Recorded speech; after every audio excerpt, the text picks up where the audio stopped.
Hadith 1. Narrated Ghaylan bin Jarir, I asked Anas, tell me about the name Al-Ansar. Did you call yourselves by it or did Allah call you by it? He said, Allah called us by it. We used to visit Anas, at Basra, and he used to narrate to us the virtues and deeds of the Ansar, and he used to address me or a person from the tribe of Al-Azd and say, your tribe did so and so on such and such a day. Hadith 2.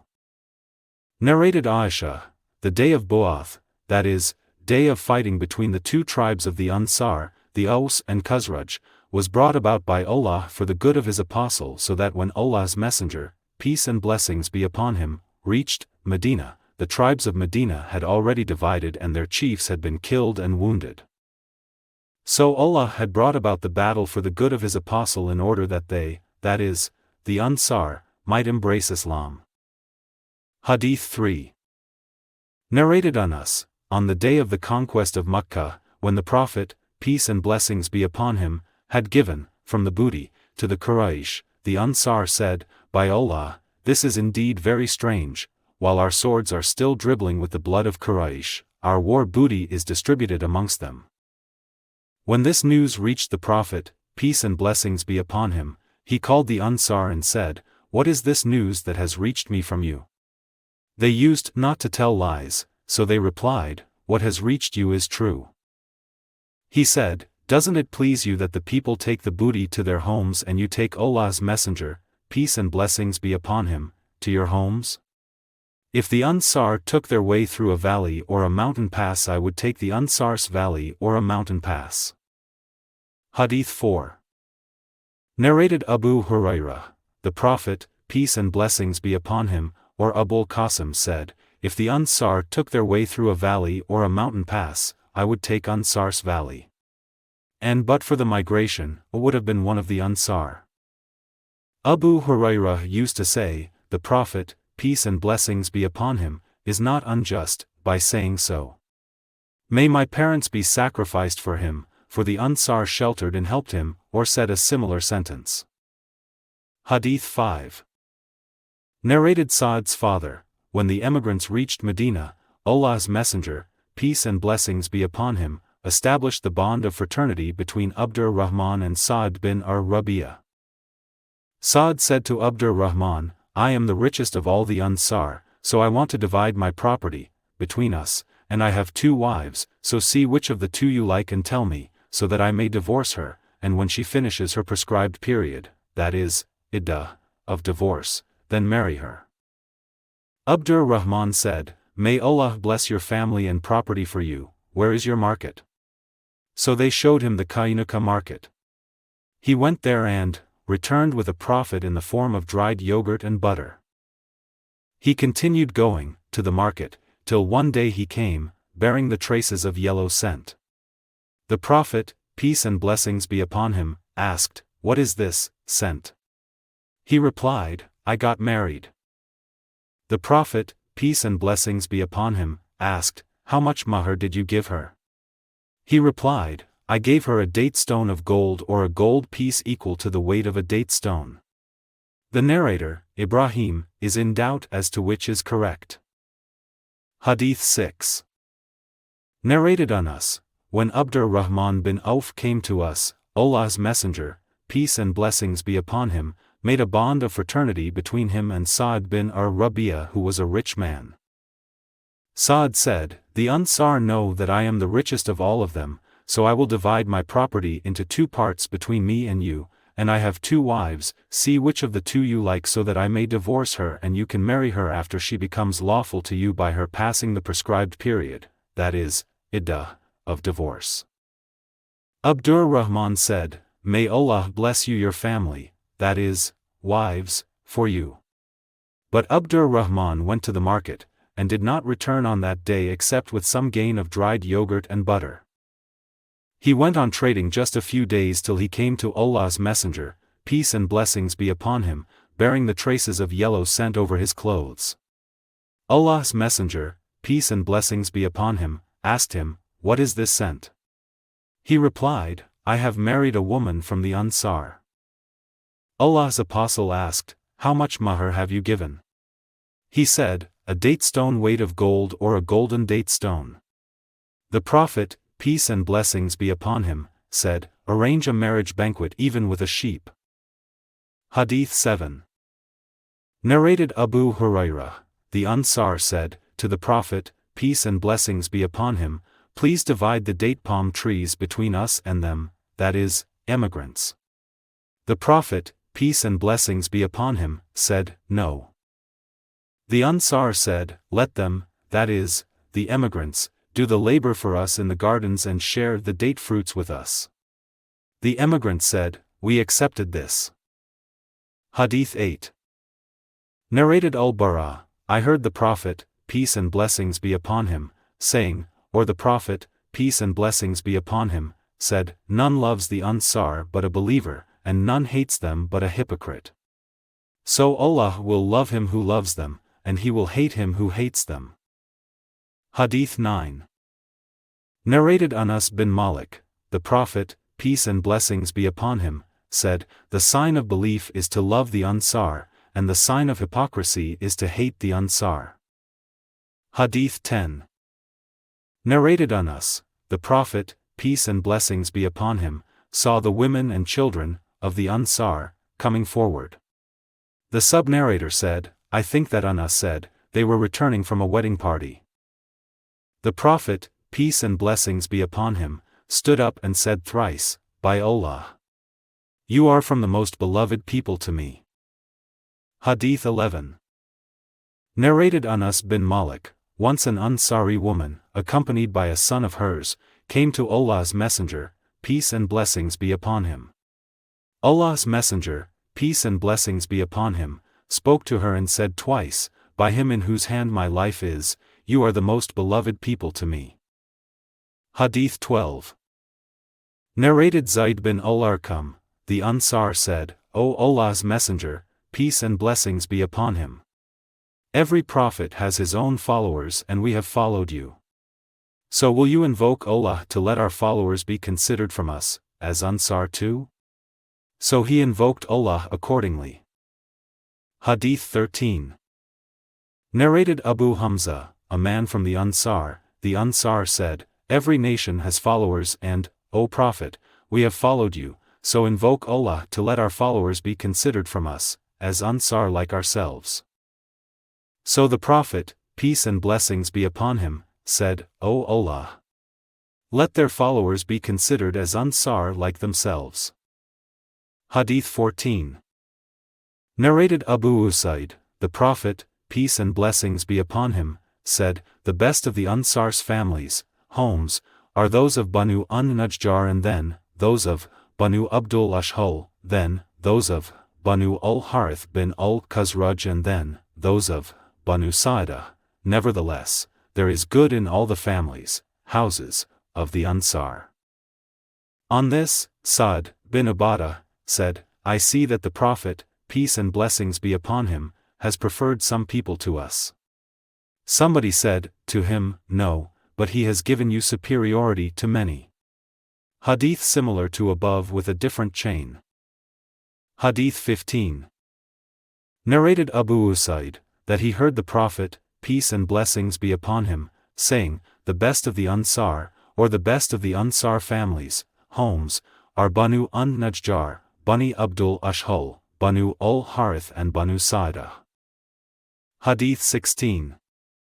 Narrated Abu Humayd, the Prophet, peace and blessings be upon him, said, the best of the Ansar families, homes, are the families, homes, of Banu an-Najjar, and then that of Banu Abdul Ashhal, and then that of Banu al-Harith, and then that of Banu Sa'dah, and there is good in all the families, homes, of the Ansar.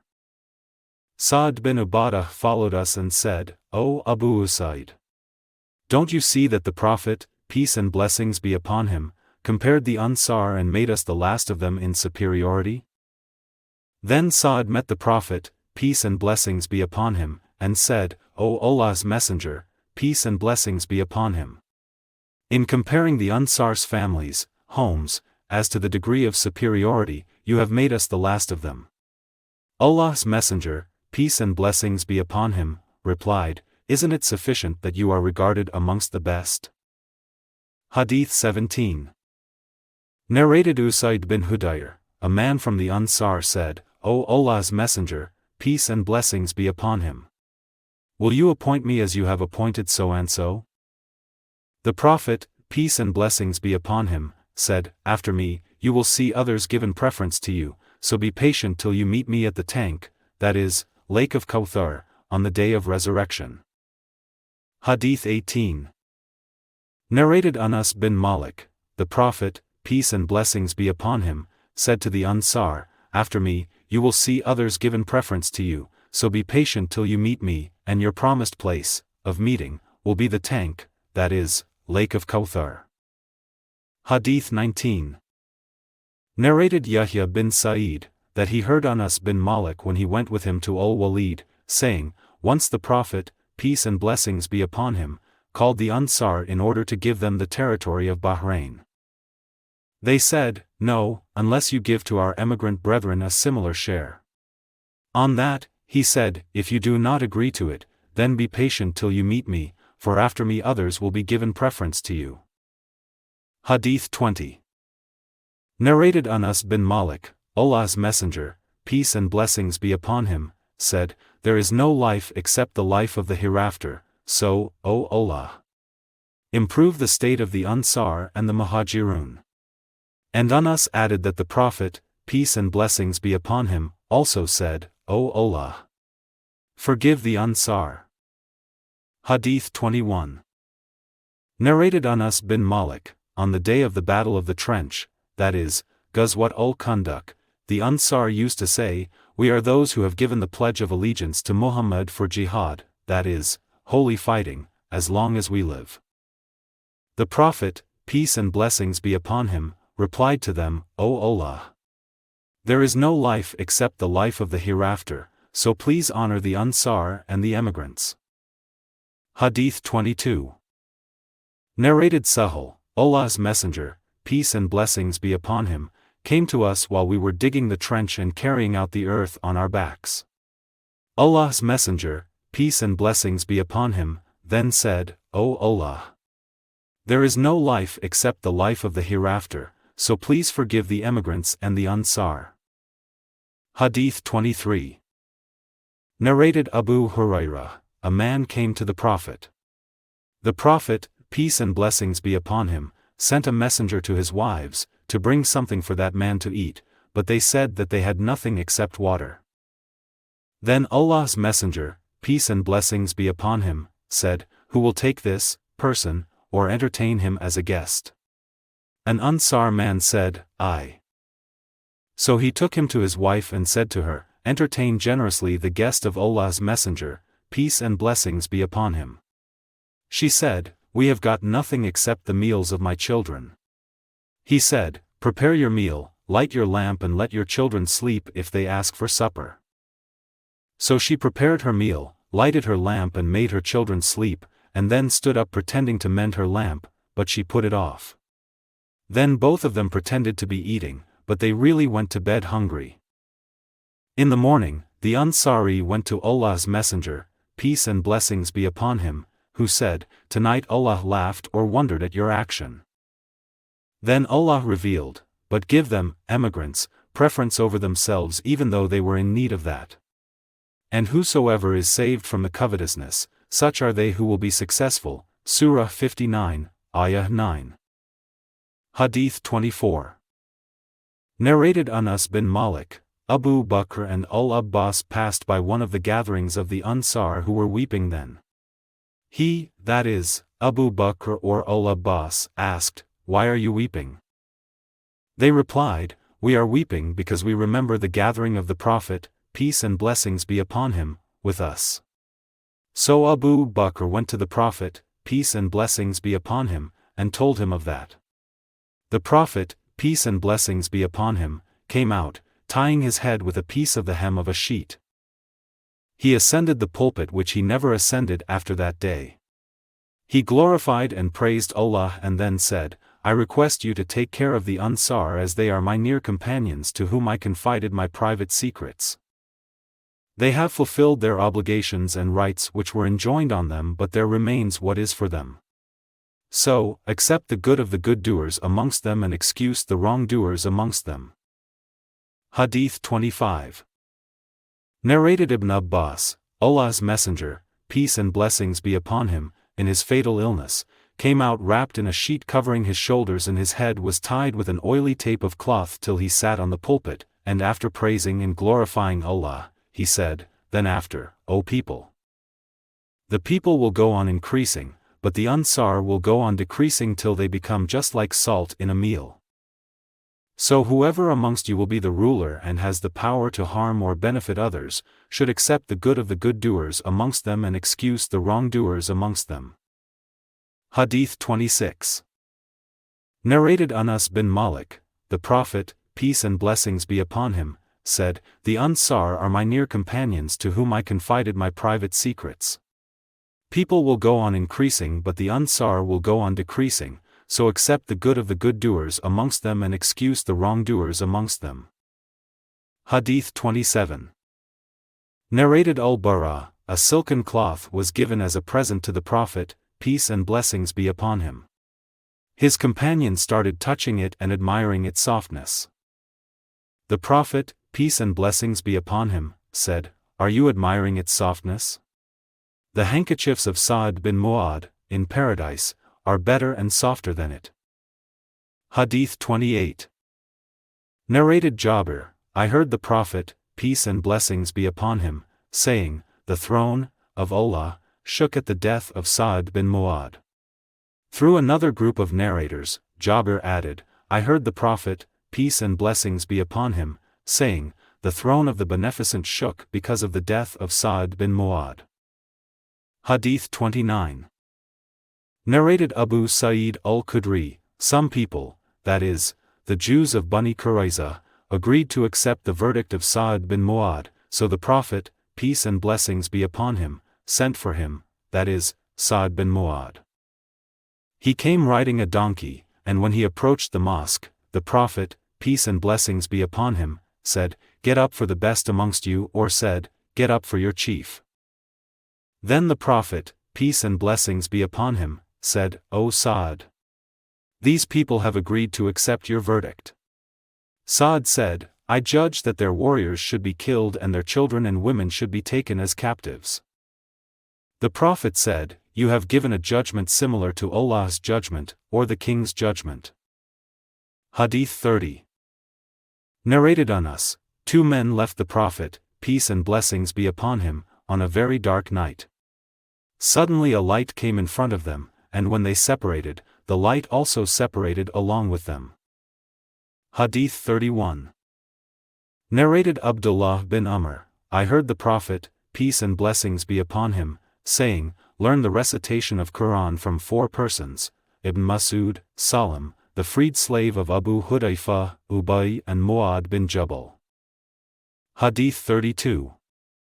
Narrated Abu Usaid, Allah's Messenger, peace and blessings be upon him, said, The best of the Ansar's houses are those of Bani An-Najjar, then those of Bani Abdul Ashhal, then those of Bani al-Harith bin al-Khazraj, then those of Bani Sa'dah, but there is goodness in all the houses of the Ansar. Sa'd bin Ubada, who was one of those who embraced Islam early, said, I see that Allah's Messenger, peace and blessings be upon him, is giving others superiority above us. Some people said to him, But he has given you superiority above many other people. Hadith 33. Narrated Masruq, Abdullah bin Mas'ud was mentioned before Abdullah bin Amr who said, That is a man I still love, as I heard the Prophet, peace and blessings be upon him, saying, Learn the recitation of Quran from four, from Abdullah bin Mas'ud, he started with him, Salam, the freed slave of Abu Hudayfa, Mu'adh bin Jabal and Ubayy bin Ka'b. Hadith 34. Narrated Anas bin Malik, the Prophet, peace and blessings be upon him, said to Ubayy, Allah has ordered me to recite to you, those who disbelieve, Surah Al-Bayyinah, 98. Ubayy said, Has he mentioned my name? The Prophet, peace and blessings be upon him, said, Yes. On hearing this, Ubayy started weeping. Hadith 35. Narrated Qatada, Anas said, the Quran was collected in the lifetime of the Prophet, peace and blessings be upon him, by 4 men, all of whom were from the Ansar, Ubayy, Mu'adh bin Jabal, Abu Zaid and Zaid bin Thabit. I asked Anas, who is Abu Zaid? He said, one of my uncles. Hadith 36.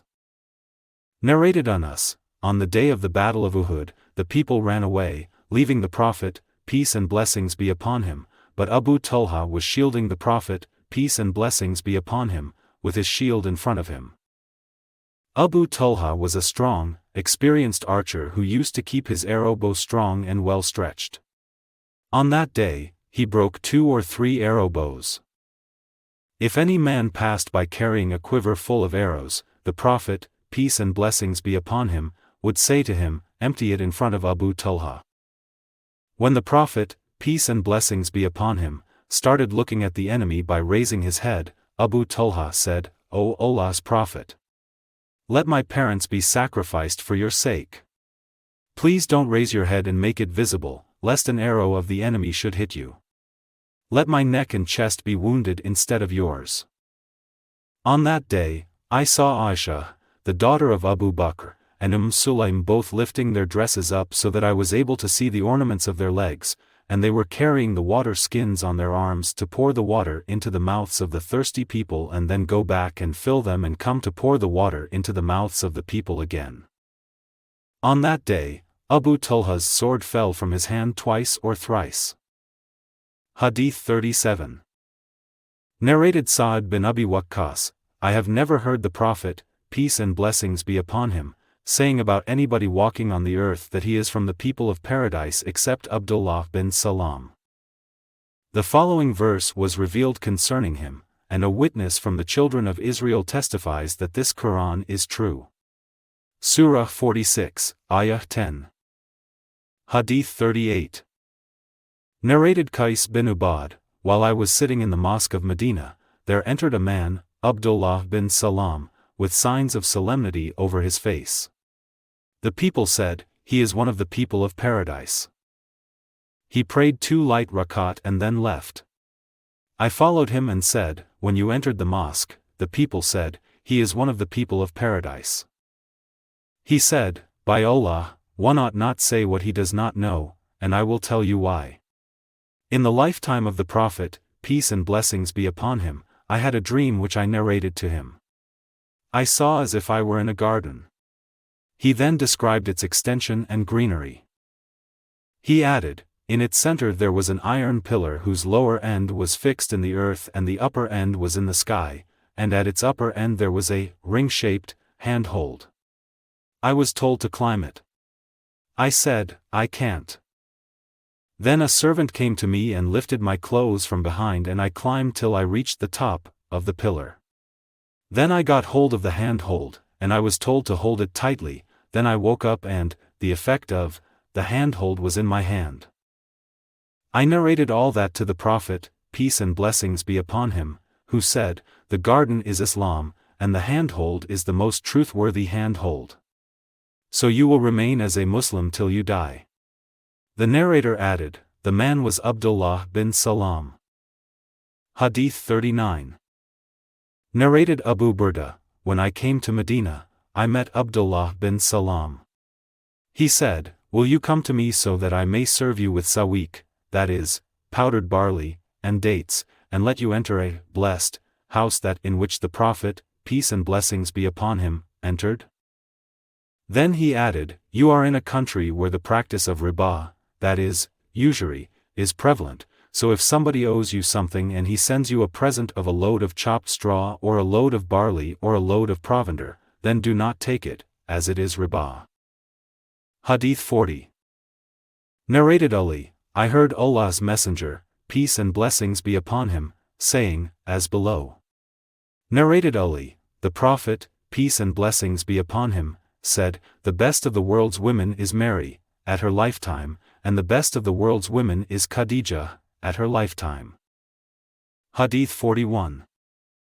Narrated Aisha, I did not feel jealous of any of the wives of the Prophet, peace and blessings be upon him, as much as I did of Khadijah, although she died before he married me, for I often heard him mentioning her, and Allah had told him to give her the good tidings that she would have a palace of qasab, that is, pipes of precious stones and pearls in paradise, and whenever he slaughtered a sheep, he would send her women friends a good share of it.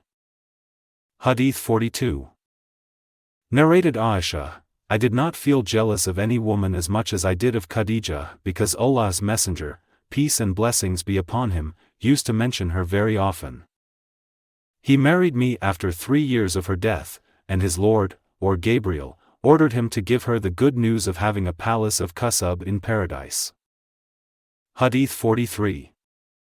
Narrated Aisha, I did not feel jealous of any of the wives of the Prophet, peace and blessings be upon him, as much as I did of Khadija, though I did not see her, but the Prophet, peace and blessings be upon him, used to mention her very often, and whenever he slaughtered a sheep, he would cut its parts and send them to the women friends of Khadija. When I sometimes said to him, You treat Khadija in such a way, as if there is no woman on earth except Khadija, he would say, Khadija was such, and from her I had children. Hadith 44. Narrated Ismail, I asked Abdullah bin Abi Awfa, did the Prophet, peace and blessings be upon him, give glad tidings to Khadija? He said, Yes, of a palace of qasab, in paradise, where there will be neither any noise nor any fatigue. Hadith 45. Narrated Abu Hurairah, Gabriel came to the Prophet, peace and blessings be upon him, and said, O Allah's Messenger, peace and blessings be upon him. This is Khadija coming to you with a dish having meat soup, or some food or drink. When she reaches you, greet her on behalf of her Lord, that is, Allah, and on my behalf, and give her the glad tidings of having a qasab palace in paradise wherein there will be neither any noise nor any fatigue, trouble. Hadith 46.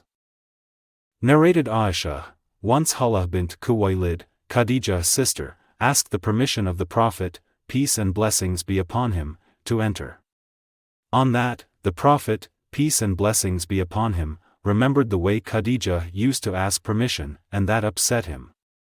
He said, O Allah! Hala! So I became jealous and said, What makes you remember an old woman amongst the old women of Quraysh, an old woman, with a teethless mouth, of red gums who died long ago, and in whose place Allah has given you somebody better than her? Hadith 47. Narrated Jarir bin Abdullah, Allah's Messenger, peace and blessings be upon him, has never refused to admit me since I embraced Islam, and whenever he saw me, he would smile. Hadith 48. Jarir bin Abdullah narrated, there was a house called Dhul Khalasa in the pre-Islamic period, and it was also called Al-Kaaba al-Yamaniya or Al-Kaaba ash-Shamiyya. Allah's Messenger, peace and blessings be upon him, said to me, Will you relieve me from Dhul Khalasa? So I left for it with 150 cavalrymen from the tribe of Ahmas, and then we destroyed it and killed whoever we found there. Then we came to the Prophet, peace and blessings be upon him, and informed him about it. He invoked good upon us and upon the tribe of Ahmas. Hadith 49. Narrated Aisha, on the day of the Battle of Uhud, the pagans were defeated completely. Then Satan shouted loudly, O Allah's slaves! Beware the ones behind you. So the front files attacked the back ones. Then Hudayfa looked and saw his father, and said loudly, O Allah's slaves! My father! My father! By Allah, they did not stop till they killed him, that is, Hudayfa's father. Hudayfa said, May Allah forgive you. The sub-narrator said, By Allah, because of what Hudayfa said, he remained in a good state till he met Allah, that is, died. Hadith 50. Narrated Aisha, Hind bint Utbah came and said, O Allah's Messenger! Before I embraced Islam, there was no family on the surface of the earth I wished to see in degradation more than I did your family, but today there is no family on the surface of the earth I wish to see honored more than I did yours. The Prophet, peace and blessings be upon him, said, I thought similarly, by him in whose hand my soul is. She further said, O Allah's Messenger! Abu Sufyan is a miser, so, is it sinful of me to feed my children from his property? He said, I do not allow it unless you take for your needs what is just and reasonable. Hadith 51. Narrated Abdullah bin Umar, the Prophet, peace and blessings be upon him, met Zaid bin Amr bin Nufail in the bottom of the valley of Buldah before any divine inspiration came to the Prophet. A meal was presented to the Prophet, peace and blessings be upon him, but he refused to eat from it. Then it was presented to Zaid, who said, I do not eat anything which you slaughter in the name of your stone idols. I eat none but those things on which Allah's name has been mentioned at the time of slaughtering. Zaid bin Amr used to criticize the way Quraysh used to slaughter their animals, and used to say, Allah has created the sheep and He has sent the water for it from the sky, and He has grown the grass for it from the earth, yet you slaughter it in other than the name of Allah. He used to say so, for he rejected that practice and considered it as something abominable. Hadith 52. Narrated Ibn Umar, Zaid bin Amr bin Nufail went to Sham, inquiring about a true religion to follow. He met a Jewish religious scholar and asked him about their religion. He said, I intend to embrace your religion, so tell me something about it. The Jew said, You will not embrace our religion unless you receive your share of Allah's anger. Zaid said, I do not run except from Allah's anger, and I will never bear a bit of it if I have the power to avoid it. Can you tell me of some other religion? He said, I do not know any other religion except the Hanif. Zaid inquired, What is Hanif? He said, Hanif is the religion of the Prophet Abraham, who was neither a Jew nor a Christian, and he used to worship none but Allah alone. Then Zaid went out and met a Christian religious scholar and told him the same as before. The Christian said, You will not embrace our religion unless you get a share of Allah's curse. Zaid replied, I do not run except from Allah's curse, and I will never bear any of Allah's curse and His anger if I have the power to avoid them. Will you tell me of some other religion? He replied, I do not know any other religion except Hanif. Zaid inquired, What is Hanif? He replied, Hanif is the religion of the Prophet Abraham, who was neither a Jew nor a Christian, and he used to worship none but Allah alone. When Zaid heard their statement about the religion of Abraham, he left that place, and when he came out, he raised both his hands and said, O Allah! I make you my witness that I am on the religion of Abraham. Hadith 53. Narrated Asma bint Abi Bakr, I saw Zaid bin Amr bin Nufail standing with his back against the Kaaba and saying, O people of Quraysh! By Allah, none amongst you is on the religion of Abraham except me. He used to preserve the lives of little girls. If somebody wanted to kill his daughter, he would say to him, Do not kill her, for I will feed her on your behalf. So he would take her, and when she grew up nicely, he would say to her father, Now if you want her, I will give her to you, and if you wish, I will feed her on your behalf. Hadith 54. Narrated Jabir bin Abdullah, when the Kaaba was rebuilt, the Prophet, peace and blessings be upon him, and Abbas went to carry stones. Abbas said to the Prophet, peace and blessings be upon him, Take off and put your waist sheet over your neck so that the stones may not hurt you. But as soon as he took off his waist sheet, he fell unconscious on the ground with both his eyes towards the sky. When he came to his senses, he said, My waist sheet! My waist sheet! Then he tied his waist sheet round his waist.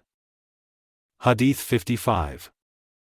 Narrated Amr bin Dinar and Ubaydullah bin Abi Yazid, in the lifetime of the Prophet, peace and blessings be upon him, there was no wall around the Kaaba and the people used to pray around the Kaaba, till Umar became the caliph and he built the wall around it. Ubaydullah further said, its wall was low, so Ibn az-Zubayr built it. Hadith 56. Narrated Aisha, Ashura, that is, the 10th of Muharram, was a day on which the tribe of Quraysh used to fast in the pre-Islamic period of ignorance. The Prophet, peace and blessings be upon him, also used to fast on this day.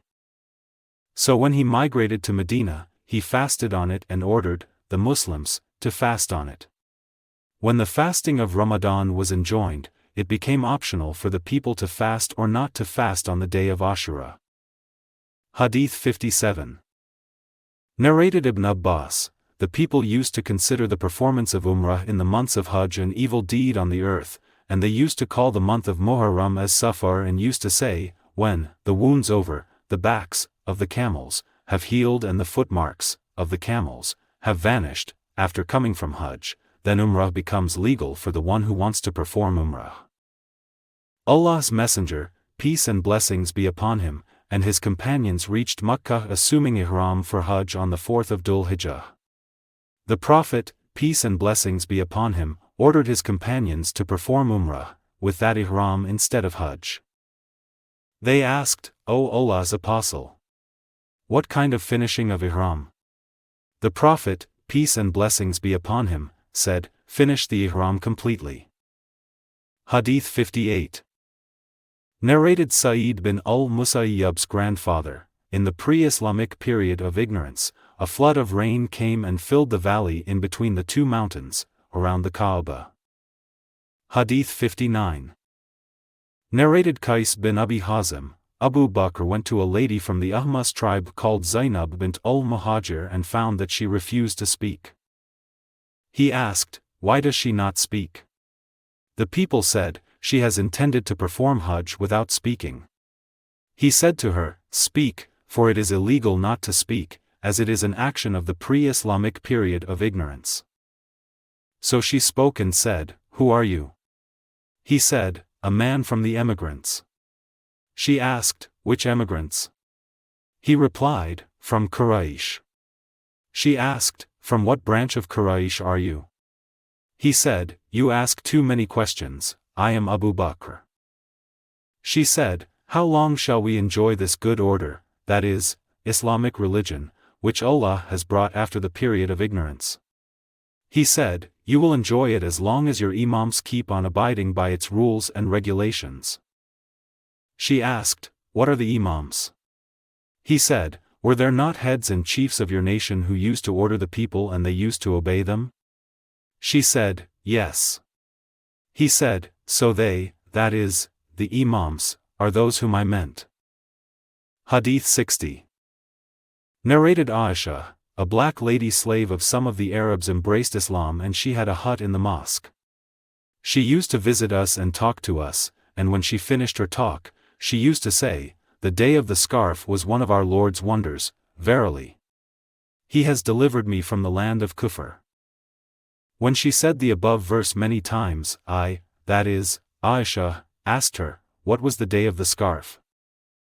She replied, once the daughter of some of my masters went out and she was wearing a leather scarf round her neck, and the leather scarf fell from her and a kite descended and picked it up, mistaking it for a piece of meat. They, that is, my masters, accused me of stealing it and they tortured me to such an extent that they even looked for it in my private parts.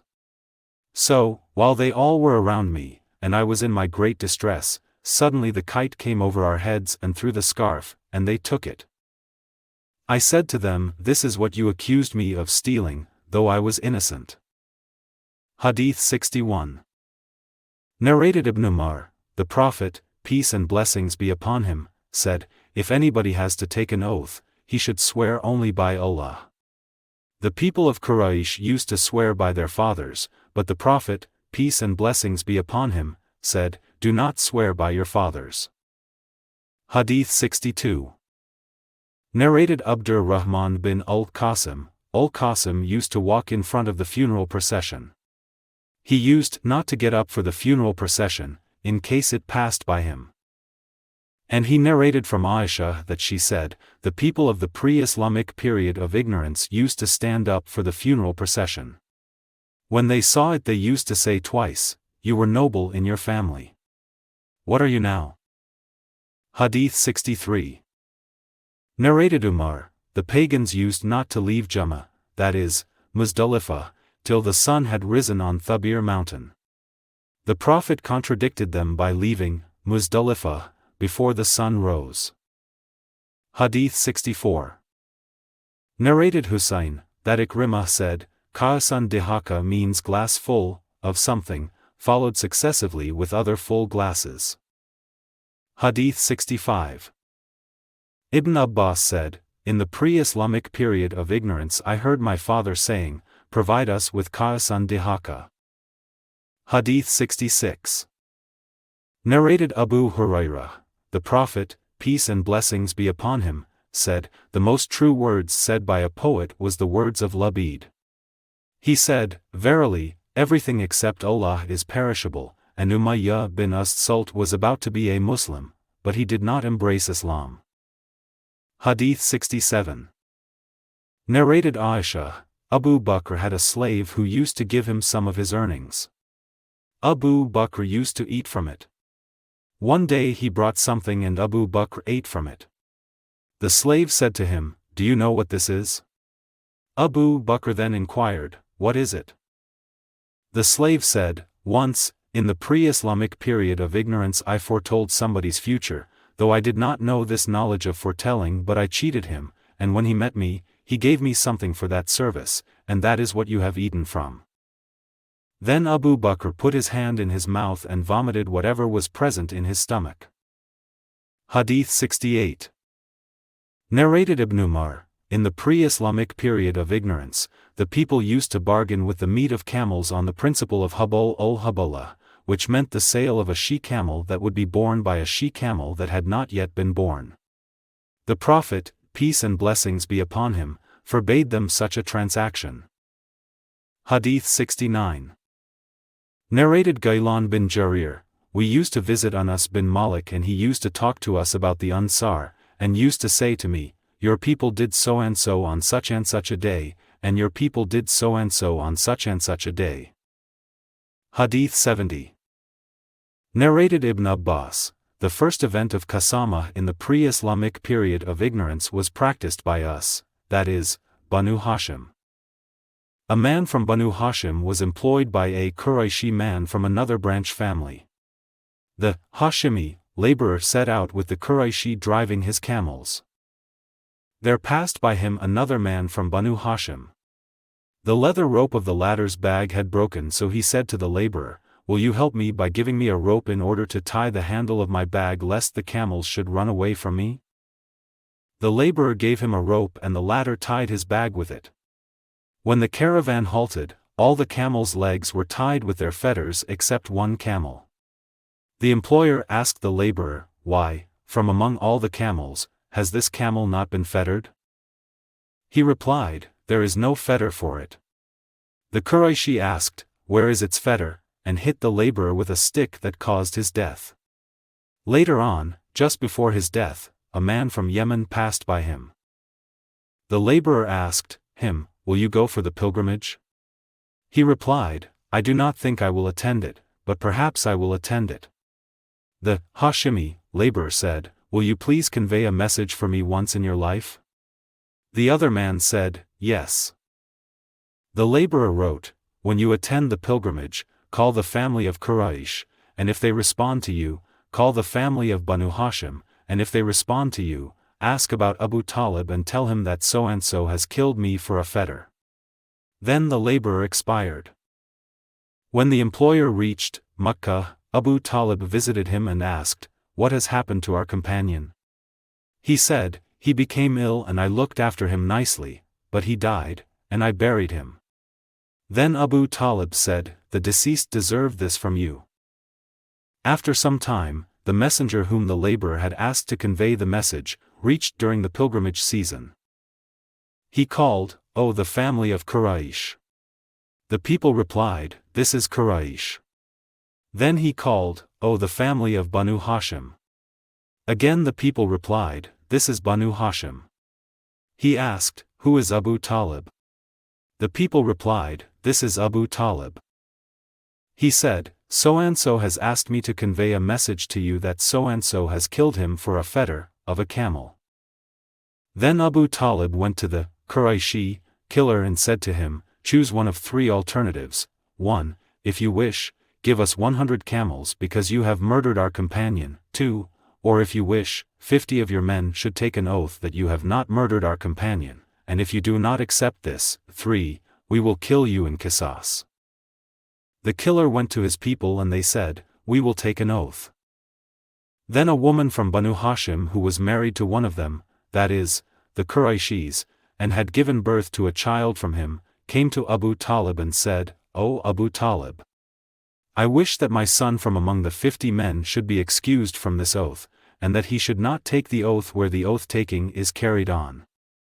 Abu Talib excused him. Then another man from them came to Abu Talib, and said, O Abu Talib, you want 50 persons to take an oath instead of giving 100 camels, and that means each man has to give 2 camels, in case he does not take an oath. So there are 2 camels I would like you to accept from me and excuse me from taking an oath when the oaths are taken. Abu Talib accepted them from him. Then 48 men came and took the oath. Ibn Abbas further said, by him in whose hand my life is, before the end of that year, none of those 48 persons remained alive. Hadith 71. Narrated Aisha, Allah caused the day of Bu'ath to take place before Allah's Messenger, peace and blessings be upon him, was sent, as an apostle, so that when Allah's Messenger, peace and blessings be upon him, reached Medina, those people had already divided, in different groups, and their chiefs had been killed or wounded. So Allah made that day precede Allah's Messenger, peace and blessings be upon him, so that they, that is, the Ansar, might embrace Islam. Hadith 72. Narrated Ibn Abbas, to run along the valley between 2 green pillars of Safa and Marwa, mountains, was not sunnah, but the people in the pre-Islamic period of ignorance used to run along it, and used to say, we do not cross this rain stream except running strongly. Hadith 73. Narrated Abu As-Safar, I heard Ibn Abbas saying, O people, listen to what I say to you, and let me hear whatever you say, and don't go, without understanding, and start saying, Ibn Abbas said so and so, Ibn Abbas said so and so, Ibn Abbas said so and so. He who wants to perform the tawaf around the Kaaba should go behind Al-Hijr, that is, a portion of the Kaaba left out unroofed, and do not call it Al-Hatim, for in the pre-Islamic period of ignorance if any man took an oath, he used to throw his whip, shoes or bow in it. Hadith 74. Narrated Amr bin Maymun, during the pre-Islamic period of ignorance, I saw a she-monkey surrounded by a number of monkeys. They were all stoning it, because it had committed illegal sexual intercourse. I too stoned it along with them. Hadith 75. Narrated Sufyan, Ubaydullah said, I heard Ibn Abbas saying, following are some traits of the people of the pre-Islamic period of ignorance: 1. To defame the ancestry of other families, 2. And to wail over the dead. Ubaydullah forgot the 3rd trait. Sufyan said, they say it, that is, the 3rd trait, was to believe that rain was caused by the influence of stars, that is, if a special star appears it will rain. Hadith 76. Narrated Ibn Abbas, Allah's Messenger, peace and blessings be upon him, was inspired divinely at the age of 40. Then he stayed in Mecca for 13 years, and then was ordered to migrate, and he migrated to Medina and stayed there for 10 years and then died. Hadith 77. Narrated Khabbab, I came to the Prophet, peace and blessings be upon him, while he was leaning against his sheet cloak in the shade of the Kaaba. We were suffering greatly from the pagans in those days. I said to him, will you invoke Allah to help us? He sat down with a red face and said, a believer among those who were before you used to be combed with iron combs so that nothing of his flesh or nerves would remain on his bones, yet that would never make him desert his religion. A saw might be put over the parting of his head which would be split into 2 parts, yet all that would never make him abandon his religion. Allah will surely complete this religion, that is, Islam, so that a traveler from Sana'a to Hadramaut will not be afraid of anybody except Allah. The sub-narrator, Bayan added, or the wolf, lest it should harm his sheep. Hadith 78. Narrated Abdullah, the Prophet, peace and blessings be upon him, recited Surah An-Najm and prostrated, and there was nobody who did not prostrate then except a man whom I saw taking a handful of pebbles, lifting it, and prostrating on it. He then said, "This is sufficient for me." No doubt, I saw him killed as a disbeliever afterwards. Hadith 79. Narrated Abdullah, while the Prophet, peace and blessings be upon him, was prostrating, surrounded by some of Quraysh, Uqbah bin Abi Mu'ayt brought the intestines, that is, abdominal contents, of a camel and put them over the back of the Prophet. The Prophet, peace and blessings be upon him, did not raise his head, till Fatimah came and took it off his back and cursed the one who had done the harm. The Prophet, peace and blessings be upon him, said, "O Allah! Destroy the chiefs of Quraysh, Abu Jahl bin Hisham, Utbah bin Rabi'a, Shaybah bin Rabi'a, Umayya bin Khalaf or Ubayy bin Ka'b." The sub-narrator, Shu'bah, is not sure of the last name. I saw these people killed on the day of Badr battle and thrown in the well, except Umayya or Ubayy whose body parts were mutilated but he was not thrown in the well. Hadith 80. Narrated Sa'id bin Jubayr, Abdur Rahman bin Abza said, "Ask Ibn Abbas about these two Quranic verses, nor kill such life as Allah has made sacred, except for just cause," Surah 25, Ayah 168. "And whoever kills a believer intentionally, his recompense is hell," Surah 4, Ayah 93. So I asked Ibn Abbas, who said, when the verse that is in Surah Al-Furqan was revealed, the pagans of Makkah said, "But we have slain such life as Allah has made sacred, and we have invoked other gods along with Allah, and we have also committed fornication." So Allah revealed, "Except those who repent, believe, and do good," Surah 25, Ayah 70. So this verse was concerned with those people. As for the verse in Surah An-Nisa, Surah 4, Ayah 93, it means that if a man, after understanding Islam and its laws and obligations, murders somebody, then his punishment is to dwell in the hell fire forever. Then I mentioned this to Mujahid who said, "Except the one who regrets one's crime." Hadith 81. Narrated Urwah bin Az-Zubayr, I asked Ibn Amr bin al-As, "Tell me of the worst thing which the pagans did to the Prophet." He said, while the Prophet, peace and blessings be upon him, was praying in the Hijr of the Kaaba, Uqbah bin Abi Mu'ayt came and put his garment around the Prophet's neck and throttled him violently. Abu Bakr came and caught him by his shoulder and pushed him away from the Prophet, peace and blessings be upon him, and said, "Do you want to kill a man just because he says, 'My Lord is Allah'?" Hadith 82. Narrated Ammar bin Yasir, I saw Allah's Messenger, peace and blessings be upon him, and the only converts to Islam, with him were 5 slaves, 2 women and Abu Bakr. Hadith 83. Narrated Abu Ishaq, Sa'd bin Abi Waqqas said, "None embraced Islam, except on the day I embraced it. And for 7 days I was one of the 3 persons who were Muslims, 1/3 of Islam." Hadith 84. Narrated Abdur Rahman, I asked Masruq, who informed the Prophet, peace and blessings be upon him, about the jinns at the night when they heard the Quran. He said, "Your father Abdullah informed me that a tree informed the Prophet, peace and blessings be upon him, about them." Hadith 85.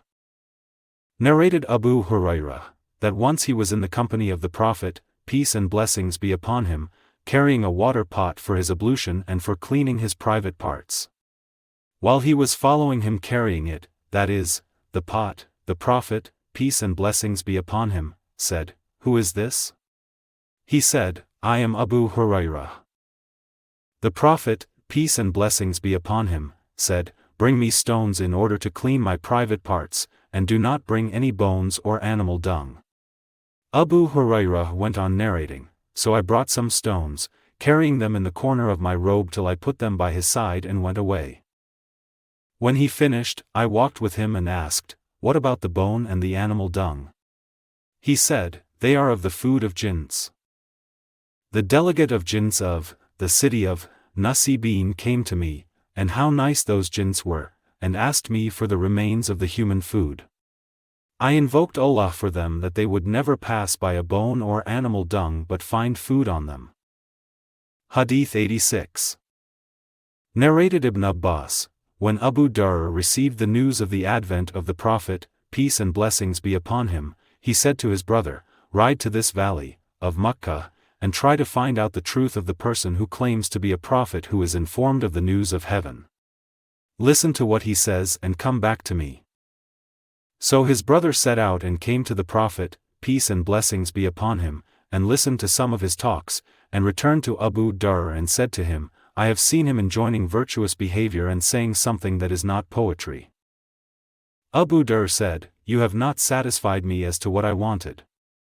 He then took his journey food and carried a water skin of his, containing some water till he reached Makkah. He went to the mosque and searched for the Prophet, and though he did not know him, he hated to ask anybody about him. When a part of the night had passed away, Ali saw him and knew that he was a stranger. So when Abu Dhar saw Ali, he followed him, and none of them asked his companion about anything, and when it was dawn, Abu Dhar took his journey food and his water skin to the mosque and stayed there all the day long without being perceived by the Prophet, and when it was evening, he came back to his retiring place. Ali passed by him and said, "Has the man not known his dwelling place yet?" So Ali awakened him and took him with him, and none of them spoke to the other about anything. When it was the third day, Ali did the same and Abu Dhar stayed with him. Then Ali said, "Will you tell me what has brought you here?" Abu Dhar said, "If you give me a firm promise that you will guide me, then I will tell you."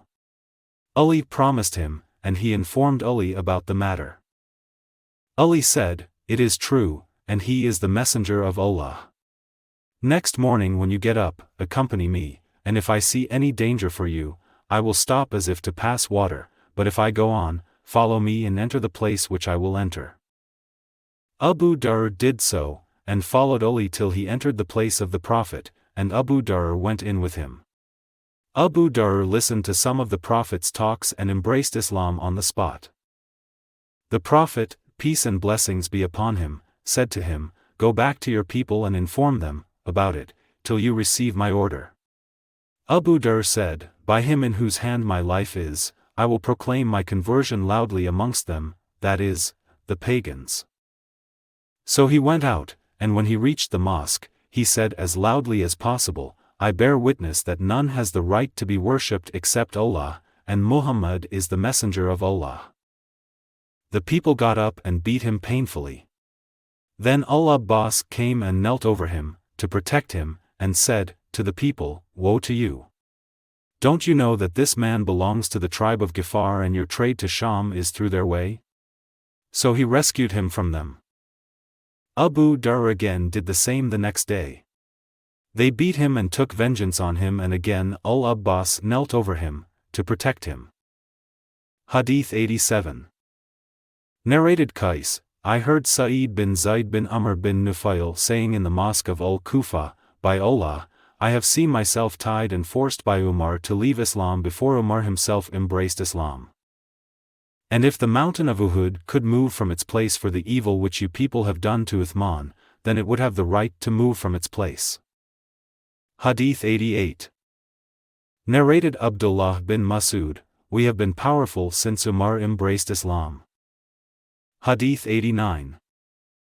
Narrated Abdullah bin Umar, while Umar was at home in a state of fear, there came Al-As bin Wa'il as-Sahmi Abu Amr, wearing an embroidered cloak and a shirt having silk hems. He was from the tribe of Bani Sahm, who were our allies during the pre-Islamic period of ignorance. Al-As said to Umar, "What is wrong with you?"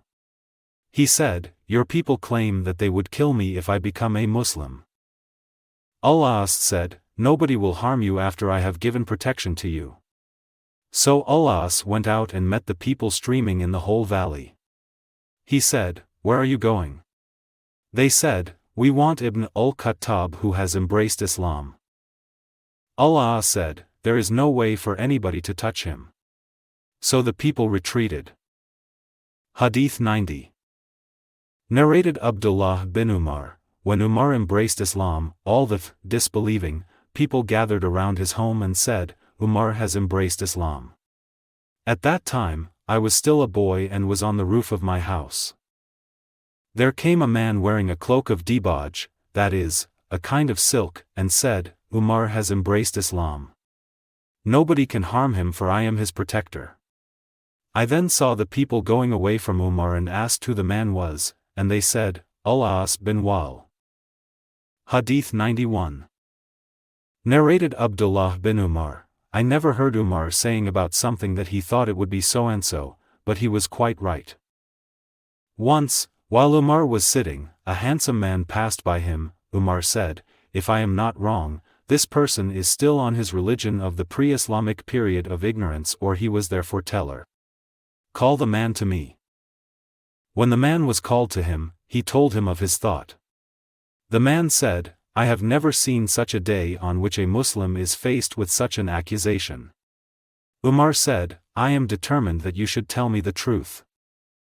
He said, I was a foreteller in the pre-Islamic period of ignorance. Then Umar said, tell me the most astonishing thing your female jinn has told you of. He said, one day while I was in the market, she came to me scared and said, haven't you seen the jinns and their despair, and they were overthrown after their defeat, and prevented from listening to the news of the heaven, so that they stopped going to the sky and kept following camel riders, that is, Arabs? Umar said, he is right, and added, one day while I was near their idols, there came a man with a calf and slaughtered it as a sacrifice for the idols. An unseen creature shouted at him, and I have never heard harsher than his voice. He was crying, O you bold evildoer! A matter of success. An eloquent man is saying, none has the right to be worshipped except you, O Allah. On that the people fled, but I said, I shall not go away till I know what is behind this. Then the cry came again, O you bold evildoer! A matter of success. An eloquent man is saying, none has the right to be worshipped except Allah.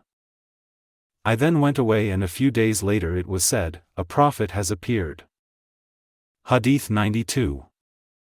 Narrated Qais, I heard Sa'id bin Zaid saying to the people, if you but saw me and Umar's sister tied and forced by Umar to leave Islam while he was not yet a Muslim.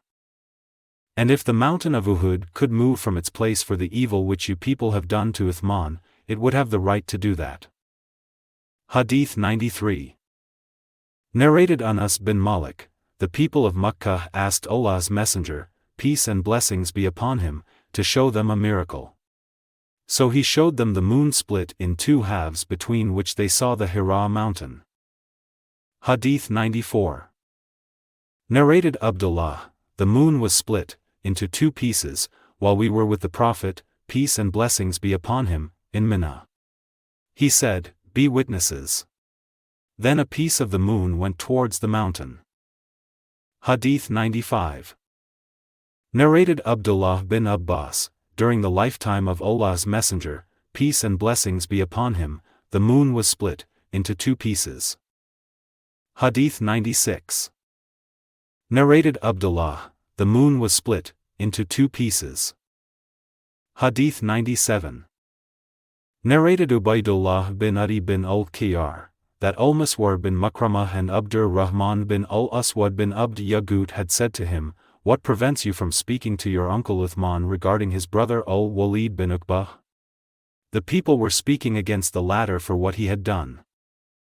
Ubaydullah said, so I kept waiting for Uthman, and when he went out for the prayer, I said to him, I have got something to say to you as a piece of advice. Uthman said, O man! I seek refuge with Allah from you. So I went away. When I finished my prayer, I sat with Al-Miswar and Ibn Abd Yagut and talked to both of them of what I had said to Uthman and what he had said to me. They said, you have done your duty. So while I was sitting with them, Uthman's messenger came to me. They said, Allah has put you to trial. I set out, and when I reached Uthman, he said, what is your advice which you mentioned a while ago? I recited Tashahhud and added, Allah has sent Muhammad and has revealed the holy book, that is, Quran, to him. You, O Uthman, were amongst those who responded to the call of Allah and His Apostle and had faith in Him. And you took part in the first 2 migrations, to Ethiopia and to Medina, and you enjoyed the company of Allah's Messenger, peace and blessings be upon him, and learned his traditions and advice. Now the people are talking much about Al-Walid bin Uqba, and so it is your duty to impose on him the legal punishment. Uthman then said to me, O my nephew, did you ever meet Allah's Messenger, peace and blessings be upon him? I said, no, but his knowledge has reached me as it has reached the virgin in her seclusion. Uthman then recited Tashahhud and said, no doubt, Allah has sent Muhammad with the truth and has revealed to him his holy book, that is, Quran, and I was amongst those who responded to the call of Allah and His Apostle, and I had faith in Muhammad's mission, and I had performed the first 2 migrations as you have said, and I enjoyed the company of Allah's Messenger, peace and blessings be upon him, and gave the pledge of allegiance to him. By Allah, I never disobeyed him and never cheated him till Allah caused him to die. Then Allah made Abu Bakr caliph, and by Allah, I was never disobedient to him, nor did I cheat him. Then Umar became caliph, and by Allah, I was never disobedient to him, nor did I cheat him. Then I became caliph. Have I not then the same rights over you as they had over me? I replied in the affirmative. Uthman further said, then what are these talks which are reaching me from you? As for what you have mentioned about Al-Walid bin Uqba, Allah willing, I shall give him the legal punishment justly. Then Uthman ordered that Al-Walid be flogged 40 lashes. He ordered Ali to flog him and he himself flogged him as well. Hadith 98. Narrated Aisha, Habiba and Salama mentioned a church they had seen in Ethiopia, and in the church there were pictures. When they told the Prophet, peace and blessings be upon him, of this, he said, those people are such that if a pious man amongst them died, they build a place of worship over his grave and paint these pictures in it. Those people will be Allah's worst creatures on the day of resurrection. Hadith 99. Narrated Khalid bint Khalid, when I came from Ethiopia to Medina, I was a young girl. Allah's Messenger, peace and blessings be upon him, made me wear a sheet having marks on it. Allah's Messenger, peace and blessings be upon him, was rubbing those marks with his hand saying, Sunnah. Sunnah. That is, good, good. Hadith 100. Narrated Abdullah, we used to greet the Prophet, peace and blessings be upon him, while he used to be in prayers, and he used to reply to our greetings. But when we came back from Najashi, the king of Ethiopia, we greeted him, while he was praying, and he did not reply to us. We said, O Allah's Messenger, peace and blessings be upon him. We used to greet you in the past and you used to reply to us. He said, verily the mind is occupied and busy with more important matter during the prayer, so one cannot return one's greetings. Hadith 101. Narrated Abu Musa, we received the news of the departure of the Prophet, to Medina, while we were in Yemen. So we went on board a ship, but our ship took us away to Najashi, the Negus, in Ethiopia. There we met Ja'far bin Abi Talib and stayed with him till we came, to Medina, by the time when the Prophet, peace and blessings be upon him, had conquered Khaybar. The Prophet, peace and blessings be upon him, said, O you people of the ship! You will have the reward of 2 migrations. Hadith 102. Narrated Jabir, when Negus died, the Prophet, peace and blessings be upon him, said, today a pious man has died. So get up and offer the funeral prayer for your brother Ushama. Hadith 103. Narrated Jabir bin Abdullah al-Ansari, Allah's Messenger, peace and blessings be upon him, led the funeral prayer for the Negus and made us stand in rows behind him, and I was in the 2nd or 3rd row. Hadith 104. Narrated Jabir bin Abdullah, the Prophet, peace and blessings be upon him, offered the funeral prayer for Ushama, the Negus, with 4 takbir. Hadith 105. Narrated Abu Hurairah, that Allah's Messenger, peace and blessings be upon him, informed them, that is, his companions, of the death of Negus, the king of Ethiopia, on the very day on which the latter died, and said, Ask Allah's forgiveness for your brother. Hadith 106. Abu Hurairah further said, Allah's Messenger, peace and blessings be upon him, made them, that is, the Muslims, stand in rows at the musalla, that is, praying place, and led the funeral prayer for the Negus and said for takbir. Hadith 107. Narrated Abu Hurairah, Allah's Messenger, peace and blessings be upon him, while going out for the battle of Hunayn, said, Tomorrow Allah willing, we will encamp at Kaif Bani Kinana, where the pagans, of Quraysh, took the oath of kufr, against the Prophet, peace and blessings be upon him, that is, to be loyal to heathenism, by boycotting Banu Hashim, the Prophet's folk. Hadith 108. Narrated Al-Abbas bin Abdul Muttalib, that he said to the Prophet, peace and blessings be upon him, you have not been of any avail to your uncle, Abu Talib, though, by Allah, he used to protect you and used to become angry on your behalf. The Prophet, peace and blessings be upon him, said, he is in a shallow fire, and had it not been for me, he would have been in the bottom of the hell fire. Hadith 109. Narrated Al-Musayyab, when Abu Talib was in his deathbed, the Prophet, peace and blessings be upon him, went to him while Abu Jahl was sitting beside him. The Prophet, peace and blessings be upon him, said, O my uncle! Say, none has the right to be worshipped except Allah, an expression I will defend your case with before Allah. Abu Jahl and Abdullah bin Umayyah said, O Abu Talib! Will you leave the religion of Abdul Muttalib? So they kept on saying this to him so that the last statement he said to them, before he died, was, I am on the religion of Abdul Muttalib. Then the Prophet said, I will keep on asking for Allah's forgiveness for you unless I am forbidden to do so. Then the following verse was revealed, It is not fitting for the Prophet, peace and blessings be upon him, and the believers to ask Allah's forgiveness for the pagans, even if they were their near relatives, after it has become clear to them that they are the dwellers of the hell fire. Surah 9, Ayah 113. The other verse was also revealed, O Prophet! Verily, you guide not whom you like, but Allah guides whom He wills. Surah 28, Ayah 56. Hadith 110. Narrated Abu Sa'id al-Khudri, that he heard the Prophet, peace and blessings be upon him, when somebody mentioned his uncle, that is, Abu Talib, saying, Perhaps my intercession will be helpful to him on the day of resurrection so that he may be put in a shallow fire reaching only up to his ankles. His brain will boil from it. Narrated Yazid, as above, using the words, will make his brain boil. Hadith 111. Narrated Jabir bin Abdullah, that he heard Allah's Messenger, peace and blessings be upon him, saying, When the people of Quraysh did not believe me, that is, the story of my night journey, I stood up in Al-Hijr and Allah displayed Jerusalem in front of me, and I began describing it to them while I was looking at it. Hadith 112. Narrated Anas bin Malik, Malik bin Sa'sa said that Allah's Messenger, peace and blessings be upon him, described to them his night journey saying, While I was lying in Al-Hatim or Al-Hijr, suddenly someone came to me and cut my body open from here to here.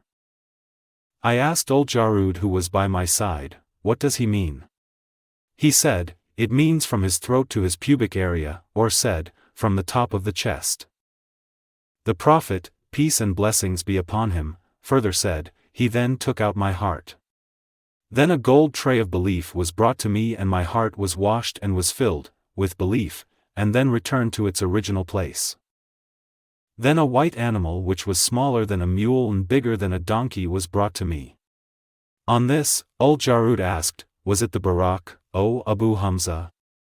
I, that is, Anas, replied in the affirmative.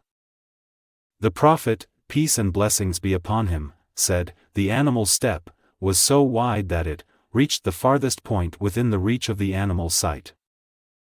I was carried on it, and Gabriel set out with me till we reached the nearest heaven.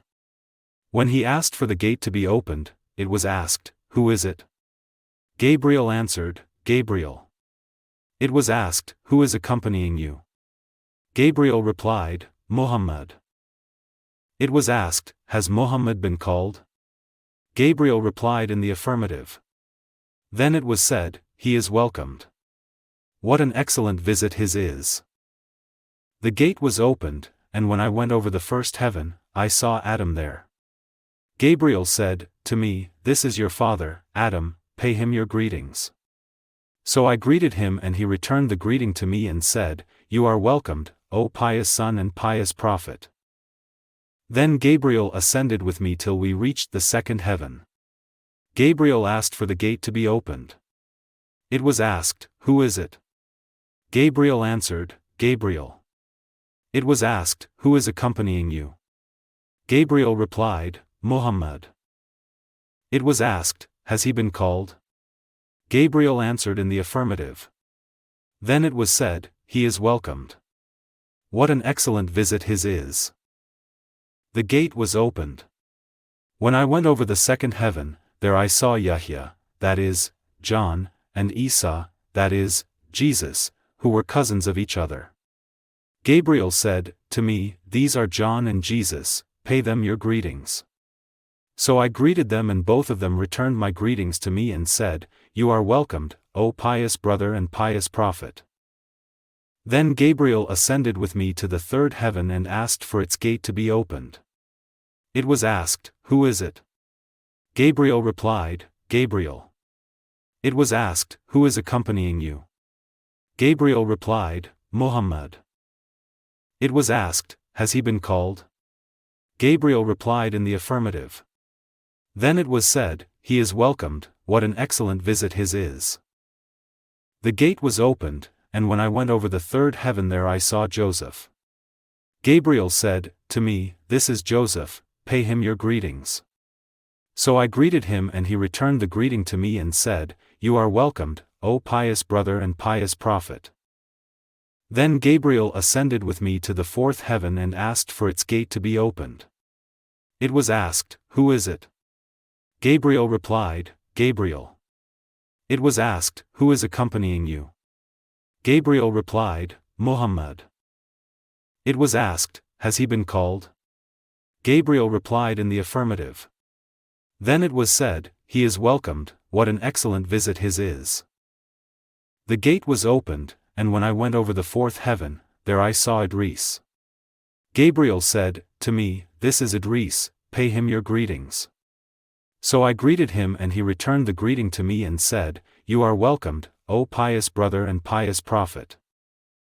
Then Gabriel ascended with me to the fifth heaven and asked for its gate to be opened. It was asked, "Who is it?" Gabriel replied, "Gabriel." It was asked, "Who is accompanying you?" Gabriel replied, "Muhammad." It was asked, "Has he been called?" Gabriel replied in the affirmative. Then it was said, "He is welcomed, what an excellent visit his is." So when I went over the fifth heaven, there I saw Harun, that is, Aaron. Gabriel said to me, "This is Aaron, pay him your greetings." I greeted him and he returned the greeting to me and said, "You are welcomed, O pious brother and pious prophet." Then Gabriel ascended with me to the sixth heaven and asked for its gate to be opened. It was asked, "Who is it?" Gabriel replied, "Gabriel." It was asked, "Who is accompanying you?" Gabriel replied, "Muhammad." It was asked, "Has he been called?" Gabriel replied in the affirmative. It was said, "He is welcomed. What an excellent visit his is." When I went over the sixth heaven, there I saw Moses. Gabriel said to me, "This is Moses, pay him your greetings." So I greeted him and he returned the greetings to me and said, "You are welcomed, O pious brother and pious prophet." When I left him, that is, Moses, he wept. Someone asked him, "What makes you weep?" Moses said, "I weep because after me there has been sent, as prophet, a young man whose followers will enter paradise in greater numbers than my followers." Then Gabriel ascended with me to the seventh heaven and asked for its gate to be opened. It was asked, "Who is it?" Gabriel replied, "Gabriel." It was asked, "Who is accompanying you?" Gabriel replied, "Muhammad." It was asked, "Has he been called?" Gabriel replied in the affirmative. Then it was said, "He is welcomed. What an excellent visit his is." So when I went over the seventh heaven, there I saw Abraham. Gabriel said to me, "This is your father, pay your greetings to him." So I greeted him and he returned the greetings to me and said, "You are welcomed, O pious son and pious prophet." Then I was made to ascend to Sidratul Muntaha, that is, the lote tree of the utmost boundary. Behold, its fruits were like the jars of Hajar, that is, a place near Medina, and its leaves were as big as the ears of elephants. Gabriel said, "This is the lote tree of the utmost boundary. Behold, there ran 4 rivers, 2 were hidden and 2 were visible." I asked, "What are these 2 kinds of rivers, O Gabriel?" He replied, "As for the hidden rivers, they are 2 rivers in paradise, and the visible rivers are the Nile and the Euphrates." Then Al-Bayt ul-Ma'mur, that is, the sacred house, was shown to me, and a container full of wine and another full of milk and a third full of honey were brought to me. I took the milk. Gabriel remarked, "This is the Islamic religion which you and your followers are following." Then the prayers were enjoined on me, they were 50 prayers a day. When I returned, I passed by Moses, who asked me, "What have you been ordered to do?" I replied, "I have been ordered to offer 50 prayers a day." Moses said, "Your followers cannot bear 50 prayers a day, and by Allah, I have tested people before you, and I have tried my level best with Bani Israel, in vain. Go back to your Lord and ask for reduction to lessen your followers' burden." So I went back, and Allah reduced 10 prayers for me. Then again I came to Moses, but he repeated the same as he had said before. Then again I went back to Allah and he reduced 10 more prayers. When I came back to Moses he said the same. I went back to Allah and he ordered me to observe 10 prayers a day. When I came back to Moses, he repeated the same advice, so I went back to Allah and was ordered to observe 5 prayers a day.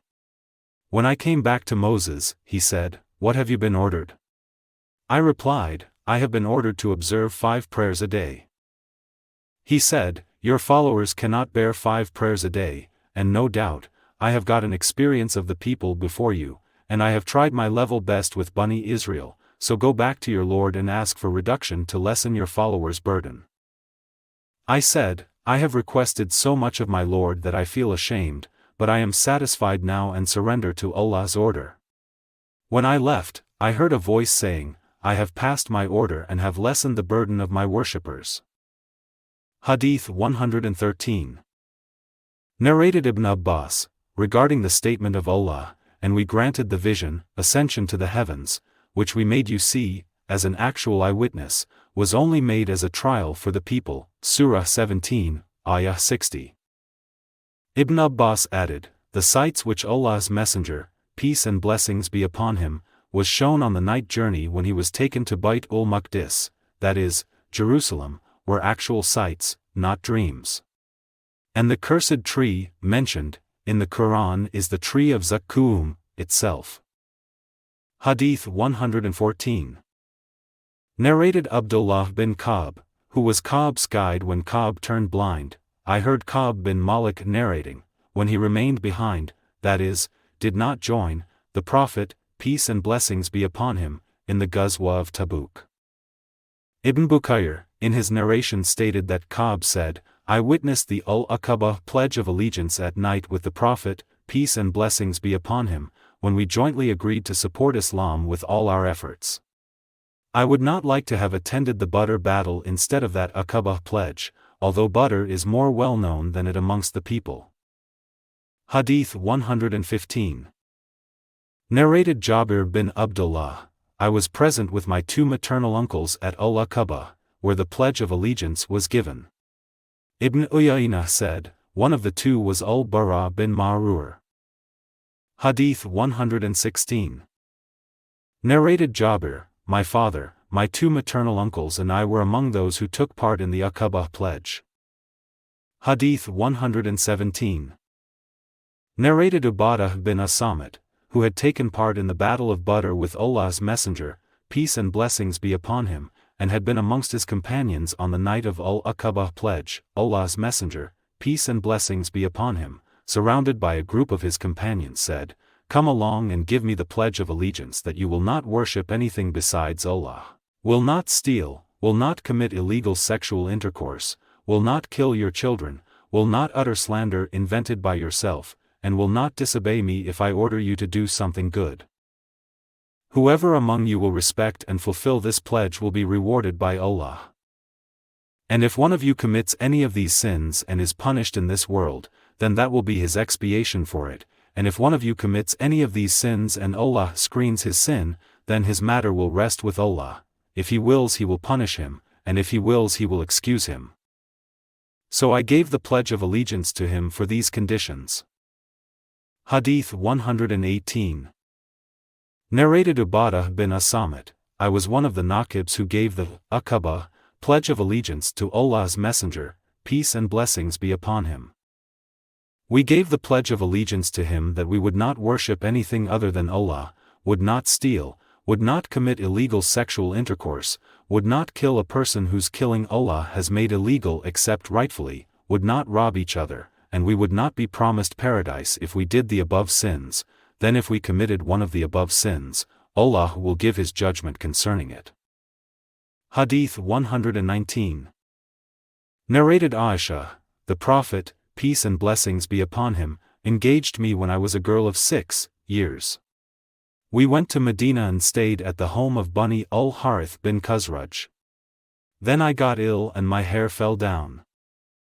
Later on, my hair grew again, and my mother, Ruman, came to me while I was playing in a swing with some of my girl friends. She called me, and I went to her, not knowing what she wanted to do to me. She caught me by the hand and made me stand at the door of the house. I was breathless then, and when my breathing became all right, she took some water and rubbed my face and head with it. Then she took me into the house. There in the house I saw some Ansari women who said, "Best wishes and Allah's blessing and a good luck." Then she entrusted me to them and they prepared me for the marriage. Unexpectedly, Allah's apostle came to me in the forenoon and my mother handed me over to him, and at that time I was a girl of 9 years of age. Hadith 120. Narrated Aisha, that the Prophet, peace and blessings be upon him, said to her, "You have been shown to me twice in my dream. I saw you pictured on a piece of silk and someone said to me, 'This is your wife.' When I uncovered the picture, I saw that it was yours. I said, 'If this is from Allah, it will be done.'" Hadith 121. Narrated Hisham's father, Khadijah died 3 years before the Prophet, peace and blessings be upon him, departed to Medina. He stayed there for 2 years or so and then he married Aisha when she was a girl of 6 years of age, and he consummated that marriage when she was 9 years old. Hadith 122.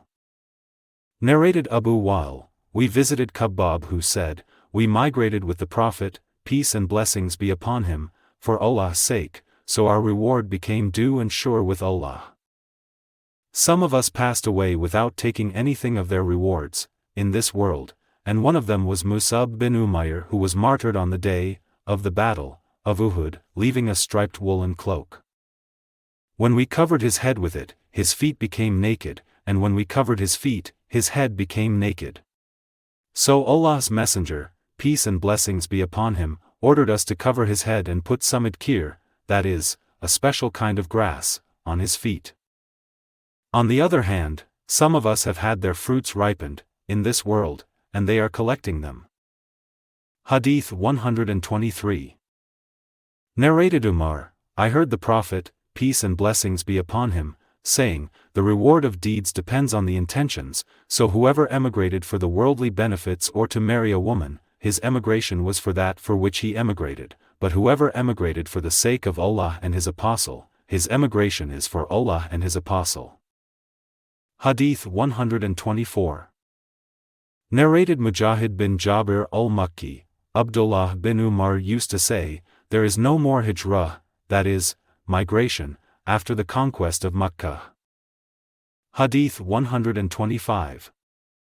Narrated Ata bin Abi Rabah, Ubayy bin Umar al-Laythi and I visited Aisha and asked her about the hijrah, that is, migration, and she said, today there is no hijrah, emigration.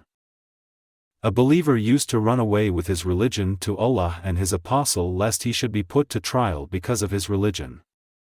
Today Allah has made Islam triumphant, and today a believer can worship his Lord wherever he likes. But the deeds that are still rewardable, in place of emigration, are jihad and good intentions. Hadith 126. Narrated Aisha, Sa'd said, O Allah! You know that there is none against whom I am eager to fight more willingly for your cause than those people who disbelieved your Apostle and drove him out of his city. O Allah! I think that you have ended the fight between us and them. Hadith 127. Narrated Ibn Abbas, Allah's Messenger, peace and blessings be upon him, started receiving the divine inspiration at the age of 40. Then he stayed in Mecca for 13 years, receiving the divine revelation. Then he was ordered to migrate and he lived as an emigrant for 10 years, and then died at the age of 63 years. Hadith 128. Narrated Ibn Abbas, Allah's Messenger, peace and blessings be upon him, stayed in Mecca for 13 years, after receiving the first divine inspiration, and died at the age of 63. Hadith 129. Narrated Abu Sa'id al-Khudri, Allah's Messenger, peace and blessings be upon him, sat on the pulpit and said, Allah has given one of his slaves the choice of receiving the splendor and luxury of the worldly life whatever he likes, or to accept the good of the hereafter, which is with Allah. So he has chosen that good which is with Allah. On that, Abu Bakr wept and said, Our fathers and mothers be sacrificed for you. We became astonished at this. The people said, Look at this old man. Allah's Messenger, peace and blessings be upon him, talks about a slave of Allah to whom he has given the option to choose either the splendor of this worldly life or the good which is with him, while he says, Our fathers and mothers be sacrificed for you. But it was Allah's Messenger, peace and blessings be upon him, who had been given the option, and Abu Bakr knew it better than we. Allah's Messenger, peace and blessings be upon him, added, No doubt, I am indebted to Abu Bakr more than to anybody else regarding both his companionship and his wealth. And if I had to take a Khalil from my followers I would certainly have taken Abu Bakr, but the fraternity of Islam is sufficient. Let no door, that is, Kauka, of the mosque remain open, except the door of Abu Bakr. Hadith 130. Narrated Aisha, the wife of the Prophet, I never remembered my parents believing in any religion other than the true religion, that is, Islam, and, I don't remember, a single day passing without our being visited by Allah's Messenger, peace and blessings be upon him, in the morning and in the evening.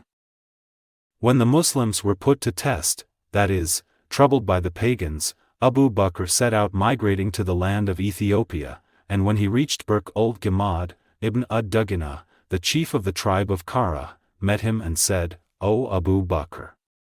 Where are you going? Abu Bakr replied, My people have turned me out of my country, so I want to wander on the earth and worship my Lord. Ibn ad-Dughna said, O Abu Bakr! A man like you should not leave his homeland, nor should he be driven out, because you help the destitute earn their livings, and you keep good relations with your kith and kin, help the weak and poor, entertain guests generously, and help the calamity-stricken persons. Therefore I am your protector. Go back and worship your Lord in your town. So Abu Bakr returned and Ibn ad-Dughna accompanied him. In the evening Ibn ad-Dughna visited the nobles of Quraysh and said to them, A man like Abu Bakr should not leave his homeland, nor should he be driven out. Do you, that is, Quraysh, drive out a man who helps the destitute earn their living, keeps good relations with his kith and kin, helps the weak and poor, entertains guests generously and helps the calamity-stricken persons? So the people of Quraysh could not refuse Ibn ad-Dughinah's protection, and they said to Ibn ad-Dughinah, "Let Abu Bakr worship his Lord in his house. He can pray and recite there whatever he likes, but he should not hurt us with it, and should not do it publicly, because we are afraid that he may affect our women and children." Ibn ad-Dughinah told Abu Bakr of all that. Abu Bakr stayed in that state, worshipping his Lord in his house. He did not pray publicly, nor did he recite Quran outside his house. Then a thought occurred to Abu Bakr to build a mosque in front of his house, and there he used to pray and recite the Quran. The women and children of the pagans began to gather around him in great number. They used to wonder at him and look at him. Abu Bakr was a man who used to weep too much, and he could not help weeping on reciting the Quran. That situation scared the nobles of the pagans of Quraysh, so they sent for Ibn ad-Dughinah. When he came to them, they said, "We accepted your protection of Abu Bakr on condition that he should worship his Lord in his house, but he has violated the conditions and he has built a mosque in front of his house where he prays and recites the Quran publicly. We are now afraid that he may affect our women and children unfavorably. So, prevent him from that. If he likes to confine the worship of his Lord to his house, he may do so, but if he insists on doing that openly, ask him to release you from your obligation to protect him, for we dislike to break our pact with you, but we deny Abu Bakr the right to announce his act publicly."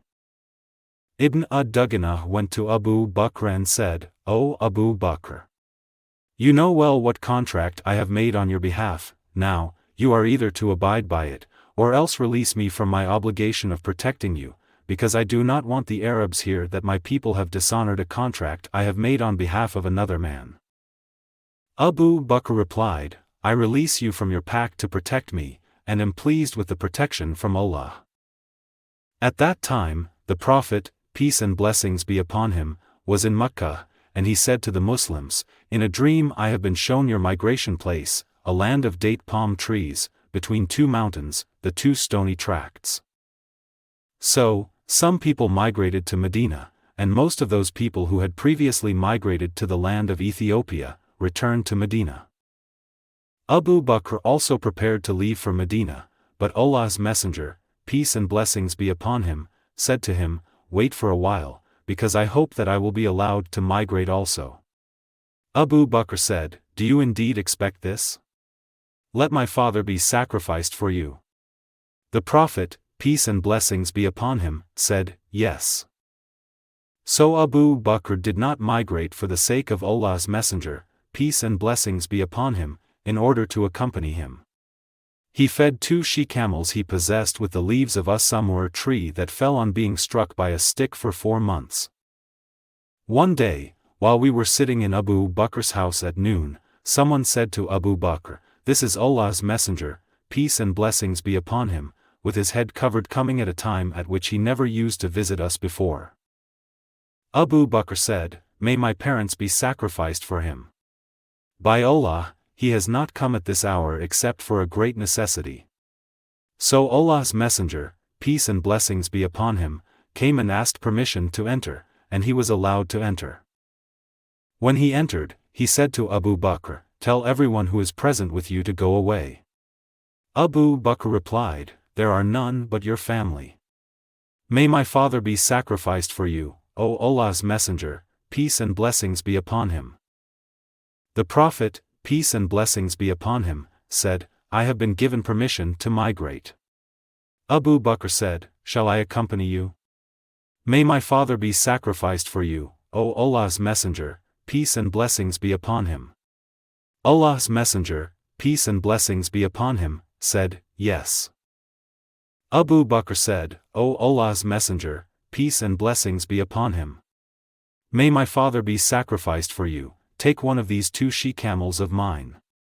Allah's Messenger, peace and blessings be upon him, replied, "I will accept it, with payment." So we prepared the baggage quickly and put some journey food in a leather bag for them. Asma, Abu Bakr's daughter, cut a piece from her waist belt and tied the mouth of the leather bag with it, and for that reason she was named Datan Natakain, that is, the owner of two belts.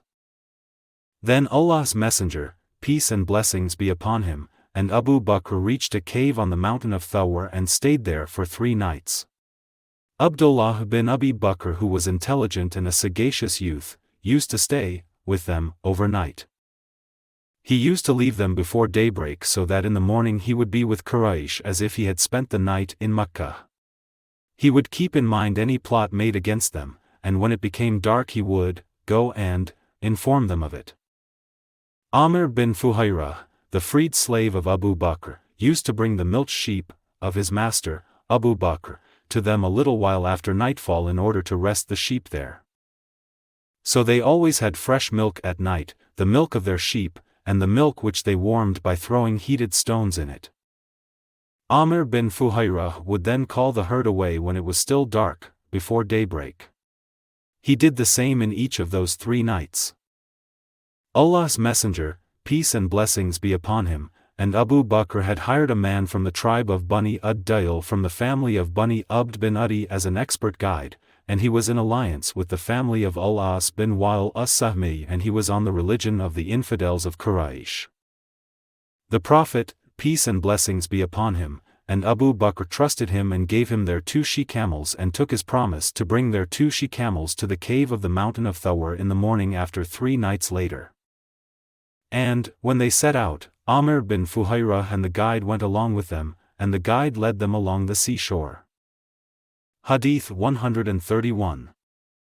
The nephew of Surakah bin Juashum said that his father informed him that he heard Surakah bin Juashum saying, "The messengers of the heathens of Quraysh came to us declaring that they had assigned for the persons who would kill or arrest Allah's Messenger, peace and blessings be upon him, and Abu Bakr, a reward equal to their blood money. While I was sitting in one of the gatherings of my tribe, Bani Mudlij, a man from them came to us and stood up while we were sitting, and said, 'O Surakah, no doubt, I have just seen some people far away on the seashore, and I think they are Muhammad and his companions.' Surakah added, 'I too realized that it must have been they.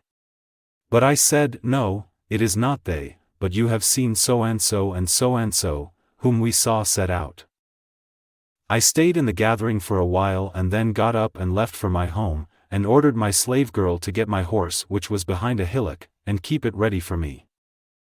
Then I took my spear and left by the back door of my house, dragging the lower end of the spear on the ground and keeping it low. Then I reached my horse, mounted it and made it gallop. When I approached them, that is, Muhammad and Abu Bakr, my horse stumbled and I fell down from it.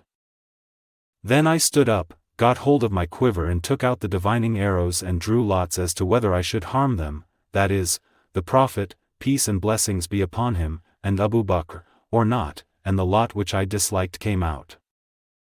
But I remounted my horse and let it gallop, giving no importance to the divining arrows.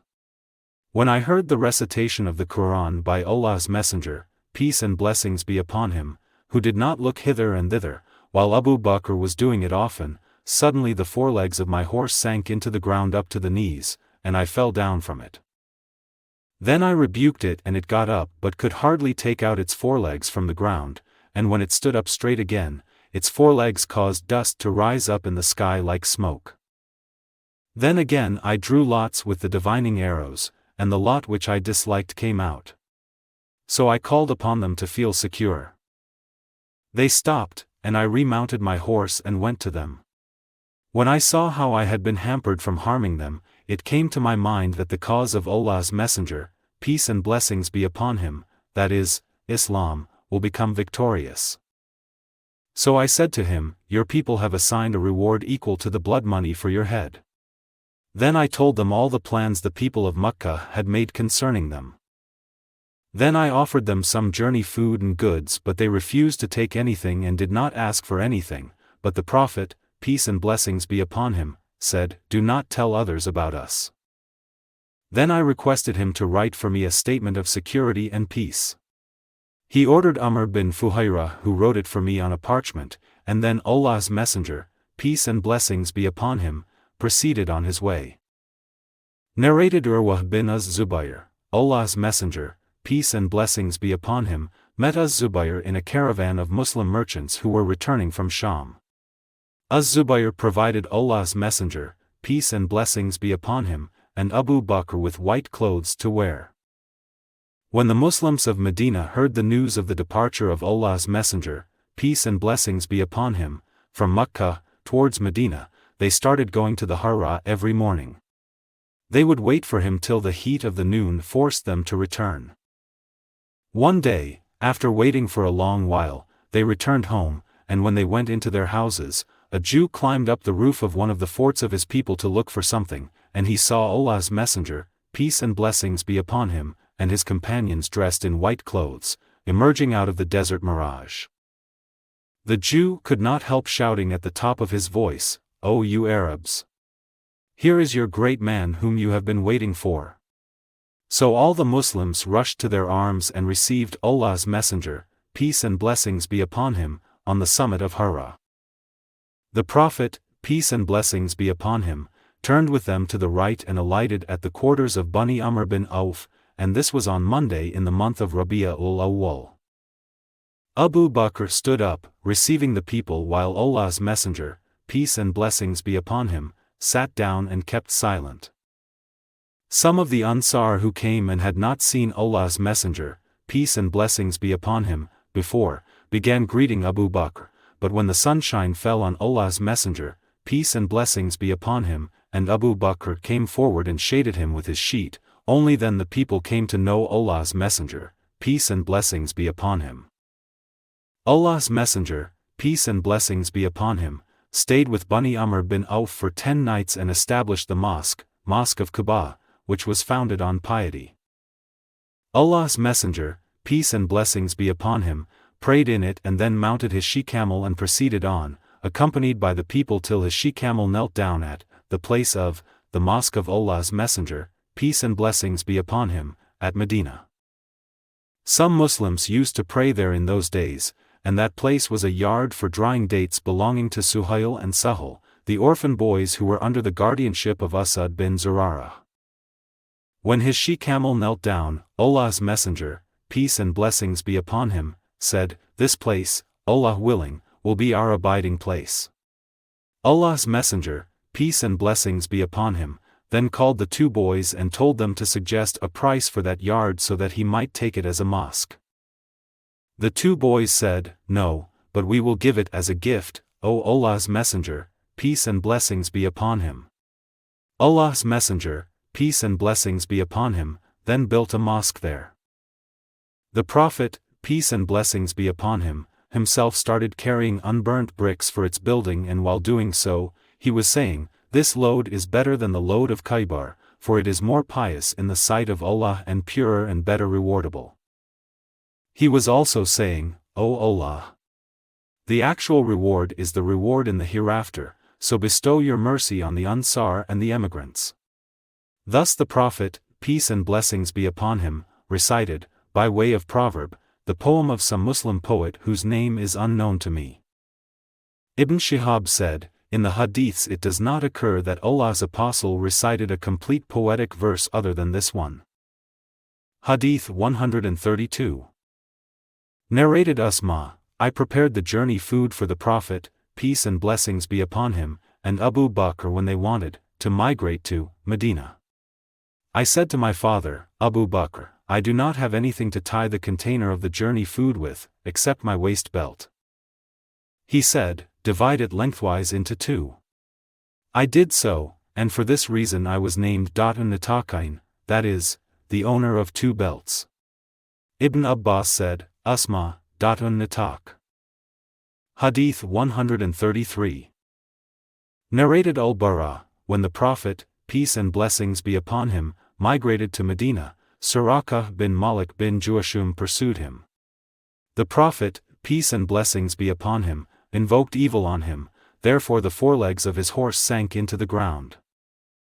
Suraqah said, to the Prophet, invoke Allah to rescue me, and I will not harm you. The Prophet, peace and blessings be upon him, invoked Allah for him. Then Allah's Messenger, peace and blessings be upon him, felt thirsty and he passed by a shepherd. Abu Bakr said, I took a bowl and milked a little milk in it and brought it to the Prophet, peace and blessings be upon him, and he drank till I was pleased. Hadith 134. Narrated Asma, that she conceived Abdullah bin Az-Zubayr. She added, I migrated to Medina while I was at full term of pregnancy and alighted at Kaaba where I gave birth to him. Then I brought him to the Prophet, peace and blessings be upon him, and put him in his lap. The Prophet, peace and blessings be upon him, asked for a date, chewed it, and put some of its juice in the child's mouth. So, the first thing that entered the child's stomach was the saliva of Allah's Messenger, peace and blessings be upon him. Then the Prophet rubbed the child's palate with a date and invoked for Allah's blessings on him, and he was the first child born amongst the emigrants in the Islamic land, that is, Medina. Hadith 135. Narrated Aisha, the first child who was born in the Islamic land, that is, Medina, amongst the emigrants was Abdullah bin Az-Zubayr. They brought him to the Prophet. The Prophet, peace and blessings be upon him, took a date, and after chewing it, put its juice in his mouth. So the first thing that went into the child's stomach was the saliva of the Prophet. Hadith 136. Narrated Anas bin Malik, Allah's Messenger, peace and blessings be upon him, arrived at Medina with Abu Bakr, riding behind him on the same camel. Abu Bakr was an elderly man known to the people, while Allah's Messenger, peace and blessings be upon him, was a youth that was unknown. Thus, if a man met Abu Bakr, he would say, O Abu Bakr, who is this man in front of you? Abu Bakr would say, this man shows me the way. One would think that Abu Bakr meant the road, while in fact, Abu Bakr meant the way of virtue and good. Then Abu Bakr looked behind and saw a horse rider pursuing them. He said, O Allah's Messenger, peace and blessings be upon him. This is a horse rider pursuing us. The Prophet, peace and blessings be upon him, looked behind and said, O Allah, cause him to fall down. So the horse threw him down and got up neighing. After that, the rider, Suraka, said, O Allah's Prophet, order me whatever you want. The Prophet said, stay where you are and do not allow anybody to reach us. So, in the first part of the day Suraka was an enemy of Allah's Prophet and in the last part of it, he was a protector. Then Allah's Apostle alighted by the side of the Al-Hara and sent a message to the Ansar, and they came to Allah's Prophet and Abu Bakr, and having greeted them, they said, ride, your she-camels, safe and obeyed. Allah's Messenger, peace and blessings be upon him, and Abu Bakr rode and the Ansar, carrying their arms, surrounded them. The news that Allah's Prophet had come circulated in Medina. The people came out and were eagerly looking and saying, Allah's Prophet has come. Allah's Prophet has come. So the Prophet, peace and blessings be upon him, went on till he alighted near the house of Abu Ayyub. While the Prophet, peace and blessings be upon him, was speaking with the family members of Abu Ayyub, Abdullah bin Salam heard the news of his arrival while he himself was picking the dates for his family from his family garden. He hurried to the Prophet, peace and blessings be upon him, carrying the dates which he had collected for his family from the garden. He listened to Allah's Prophet and then went home. Then Allah's Prophet said, which is the nearest of the houses of our kith and kin? Abu Ayyub replied, mine, O Allah's Prophet. This is my house and this is my gate. The Prophet, peace and blessings be upon him, said, go and prepare a place for our midday rest. Abu Ayyub said, get up, both of you, with Allah's blessings. So when Allah's Prophet went into the house, Abdullah bin Salam came and said, I testify that you, that is, Muhammad, are apostle of Allah and that you have come with the truth. The Jews know well that I am their chief and the son of their chief and the most learned amongst them and the son of the most learned amongst them. So send for them, that is, Jews, and ask them about me before they know that I have embraced Islam, for if they know that, they will say about me things which are not correct. So Allah's Messenger, peace and blessings be upon him, sent for them, and they came and entered. Allah's Messenger, peace and blessings be upon him, said to them, O, the group of Jews! Woe to you, be afraid of Allah. By Allah except whom none has the right to be worshipped, you people know for certain that I am apostle of Allah and that I have come to you with the truth, so embrace Islam. The Jews replied, We do not know this. So they said this to the Prophet and he repeated it thrice. Then he said, What sort of a man is Abdullah bin Salam amongst you? They said, He is our chief and the son of our chief, and the most learned man and the son of the most learned amongst us. He said, What would you think if he should embrace Islam? They said, Allah forbid. He cannot embrace Islam. He said, What would you think if he should embrace Islam? They said, Allah forbid. He cannot embrace Islam. He said, What would you think if he should embrace Islam? They said, Allah forbid. He cannot embrace Islam. He said, O Ibn Salam! Come out to them. He came out and said, O, the group of Jews! Be afraid of Allah except whom none has the right to be worshipped. You know for certain that he is apostle of Allah and that he has brought a true religion. They said, You tell a lie. On that, Allah's Messenger, peace and blessings be upon him, turned them out. Hadith 137. Narrated Ibn Umar bin al-Khattab fixed a grant of 4,000 dirhams for every early emigrant, that is, Muhajir, and fixed a grant of 3,500 dirhams, only for Ibn Umar. Somebody said to Umar, Ibn Umar is also one of the early emigrants, why do you give him less than 4,000? Umar replied, His parents took him with them when they migrated, so he was not like the one who had migrated by himself. Hadith 138. Narrated Khabbab, We migrated with Allah's Messenger, peace and blessings be upon him. Hadith 139. Narrated Khabbab, We migrated with Allah's Messenger, peace and blessings be upon him, seeking Allah's countenance, so our rewards became due and sure with Allah.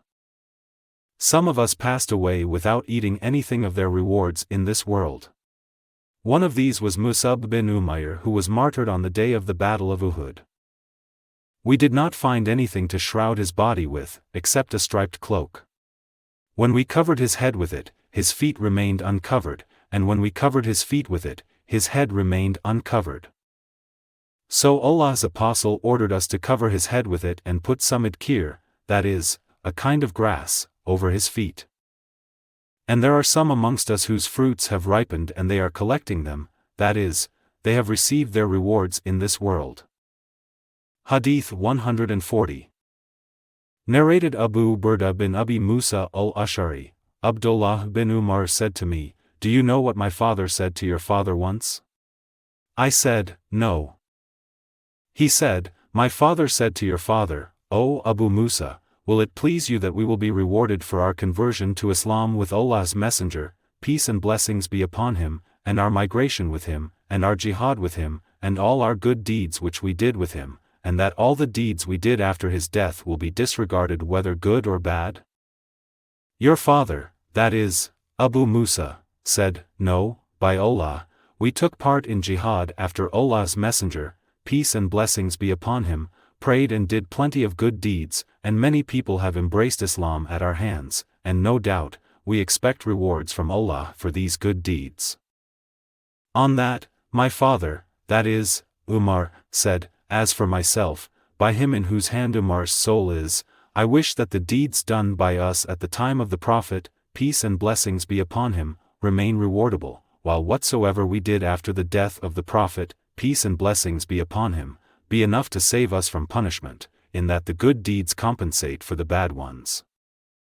On that, I said, to Ibn Umar, By Allah, your father was better than my father. Hadith 141. Narrated Abu Uthman, I heard that Ibn Umar used to become angry if someone mentioned that he had migrated before his father, Umar, and he used to say, Umar and I came to Allah's Messenger, peace and blessings be upon him, and found him having his midday rest, so we returned home. Then Umar sent me again, to the Prophet, peace and blessings be upon him, and said, Go and see whether he is awake. I went to him and entered his place and gave him the pledge of allegiance. Then I went back to Umar and informed him that the Prophet, peace and blessings be upon him, was awake. So we both went, running slowly, and when Umar entered his place, he gave him the pledge of allegiance, and thereafter I too gave him the pledge of allegiance. Hadith 142. Narrated Al-Bara, Abu Bakr bought a camel's saddle from Azib, and I carried it for him. Azib, that is, my father, asked Abu Bakr regarding the journey of the migration of Allah's Messenger, peace and blessings be upon him. Abu Bakr said, Close observers were appointed by our enemies to watch us. So we went out at night and traveled throughout the night and the following day till it was noon, then we perceived a rock and went towards it, and there was some shade under it. I spread a cloak I had with me for Allah's Messenger, peace and blessings be upon him, and then the Prophet, peace and blessings be upon him, laid on it. I went out to guard him, and all of a sudden I saw a shepherd coming with his sheep looking for the shade of the rock as we did. I asked him, O boy, to whom do you belong? He replied, I belong to so-and-so. I asked him, Is there some milk in your sheep? He replied in the affirmative. I asked him, Will you milk? He replied in the affirmative. Then he got hold of one of his sheep. I said to him, Remove the dust from its udder. Then he milked a little milk. I had a water skin with me which was tied with a piece of cloth. I had prepared the water skin for Allah's Messenger, peace and blessings be upon him. So I poured some water over the milk container, till its bottom became cold. Then I brought the milk to the Prophet and said, Drink, O Allah's Messenger, peace and blessings be upon him. Allah's Messenger, peace and blessings be upon him, drank till I became pleased. Then we departed and the pursuers were following us. Hadith 143.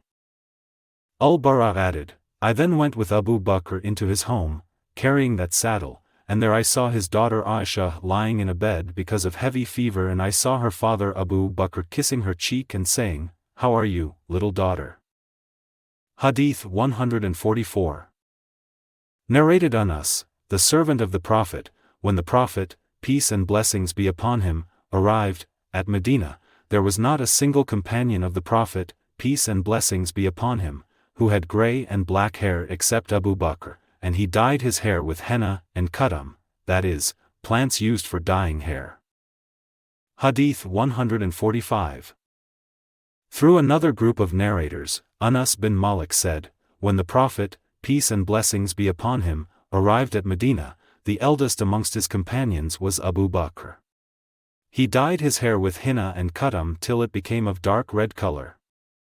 Hadith 146. Narrated Aisha, Abu Bakr married a woman from the tribe of Bani Kalb, called Bakr. When Abu Bakr migrated to Medina, he divorced her and she was married by her cousin, the poet who said the following poem lamenting the infidels of Quraysh. What is there kept in the well of butter, the owners of the trays of roasted camel humps? What is there kept in the well of butter, the owners of lady singers and friends of the honorable companions, who used to drink wine together? Bakr greets us with the greeting of peace, but can I find peace after my people have gone? The Apostle tells us that we shall live again, but what sort of life will owls and skulls live? Hadith 147. Narrated Abu Bakr, I was with the Prophet, peace and blessings be upon him, in the cave. When I raised my head, I saw the feet of the people. I said, O Allah's Messenger, peace and blessings be upon him. If some of them should look down, they will see us. The Prophet, peace and blessings be upon him, said, O Abu Bakr, be quiet. For we are two and Allah is the third of us. Hadith 148. Narrated Abu Sa'id, once a Bedouin came to the Prophet, peace and blessings be upon him, and asked him about the migration. The Prophet, peace and blessings be upon him, said, "Mercy of Allah be on you. The migration is a quite difficult matter. Have you got some camels?" He replied in the affirmative. Then the Prophet, peace and blessings be upon him, said, "Do you give their zakat?" He replied in the affirmative. The Prophet said, "Do you let others benefit by their milk gratis?" He replied in the affirmative. Then the Prophet asked, "Do you milk them on their watering days and give their milk to the poor and needy?" He replied in the affirmative. The Prophet, peace and blessings be upon him, said, "Go on doing like this from beyond the seas, and there is no doubt that Allah will not overlook any of your good deeds." Hadith 149. Narrated Al-Bara, the first people who came to us, in Medina, were Mus'ab bin Umayr and Ibn Maktum. Then came to us Ammar bin Yasir and Bilal. Hadith 150. Narrated Al-Bara bin Azib, the first people who came to us, in Medina, were Mus'ab bin Umayr and Ibn Maktum who were teaching Quran to the people. Then there came Bilal, Sa'd and Ammar bin Yasir. After that, Umar bin al-Khattab came along with 20 other companions of the Prophet. Later on, the Prophet, peace and blessings be upon him, himself came to Medina, and I had never seen the people of Medina so joyful as they were on the arrival of Allah's apostle, for even the slave girls were saying, "Allah's messenger, peace and blessings be upon him, has arrived." And before his arrival I had read the surah starting with, "Glorify the name of your Lord, the Most High," Surah 87, Ayah 1, together with other surahs of Al-Mufassal. Hadith 151. Narrated Aisha, when Allah's Messenger, peace and blessings be upon him, came to Medina, Abu Bakr and Bilal got fever, and I went to both of them and said, "O my father, how do you feel? O Bilal, how do you feel?" Whenever Abu Bakr's fever got worse, he would say, "Every man will meet his death once in one morning while he will be among his family, for death is really nearer to him than his leather shoe laces, to his feet." And whenever fever deserted Bilal, he would say aloud, "Would that I know whether I shall spend a night in the valley of Makkah, with Idkir and Jalil, that is, kinds of grass, around me, and whether I shall drink one day the water of Majannah, and whether I shall see once again the hills of Shama and Tafil?" Then I went to Allah's Messenger, peace and blessings be upon him, and told him of that. He said, "O Allah, make us love Medina as much as or more than we used to love Makkah. O Allah, make it healthy and bless its Sa and Mud, that is, measures, and take away its fever to Al-Jufa." Hadith 152. Narrated Ubaydullah bin Adi bin Qiyar, I went to Uthman. After reciting Tashahhud, he said, "Then after, no doubt, Allah sent Muhammad with the truth, and I was amongst those who responded to the call of Allah and his Prophet and believed in the message of Muhammad. Then I took part in the 2 migrations. I became the son-in-law of Allah's Messenger, peace and blessings be upon him, and gave the pledge of allegiance to him. By Allah, I never disobeyed him, nor did I deceive him till Allah took him unto him." Hadith 153. Narrated Ibn Abbas, during the last Hajj led by Umar, Abdur Rahman bin Auf returned to his family at Mina and met me there. Abdur Rahman said, to Umar, "O chief of the believers, the season of Hajj is the season when there comes the scum of the people, besides the good amongst them, so I recommend that you should wait till you go back to Medina, for it is the place of migration and sunnah, that is, the Prophet's tradition, and there you will be able to refer the matter to the religious scholars and the nobles and the people of wise opinions." Umar said, "I will speak of it in Medina on my very first sermon I will deliver there." Hadith 154. Narrated al-Allah, an Ansari woman who gave the pledge of allegiance to the Prophet, peace and blessings be upon him, that the Ansar drew lots concerning the dwelling of the emigrants. Uthman bin Maz'un was decided to dwell with them, that is, al-Allah's family. Uthman fell ill and I nursed him till he died, and we covered him with his clothes. Then the Prophet, peace and blessings be upon him, came to us and I, addressing the dead body, said, O Abu as-Sa'ib, may Allah's mercy be on you. I bear witness that Allah has honored you. On that, the Prophet, peace and blessings be upon him, said, How do you know that Allah has honored him? I replied, I do not know. May my father and my mother be sacrificed for you, O Allah's Messenger, peace and blessings be upon him. But who else is worthy of it, if not Uthman? He said, As to him, by Allah, death has overtaken him, and I hope the best for him. By Allah, though I am the apostle of Allah, yet I do not know what Allah will do to me. By Allah, I will never assert the piety of anyone after him. That made me sad, and when I slept, I saw in a dream a flowing stream for Uthman bin Maz'un. I went to Allah's Messenger, peace and blessings be upon him, and told him of it. He remarked, that symbolizes his good deeds. Hadith 155. Narrated Aisha, the day of Bu'ath was a day, that is, battle, which Allah caused to take place just before the mission of his apostle, so that when Allah's Messenger, peace and blessings be upon him, came to Medina, they, the tribes, had divided into hostile groups, and their nobles had been killed, and all that facilitated their conversion to Islam. Hadith 156. Narrated Aisha, that once Abu Bakr came to her on the day of Eid ul-Fitr or Eid al-Adha while the Prophet, peace and blessings be upon him, was with her, and there were two girl singers with her, singing songs of the Ansar about the day of Bu'ath. Abu Bakr said twice, musical instrument of Satan. But the Prophet, peace and blessings be upon him, said, Leave them Abu Bakr, for every nation has an Eid, that is, festival, and this day is our Eid. Hadith 157.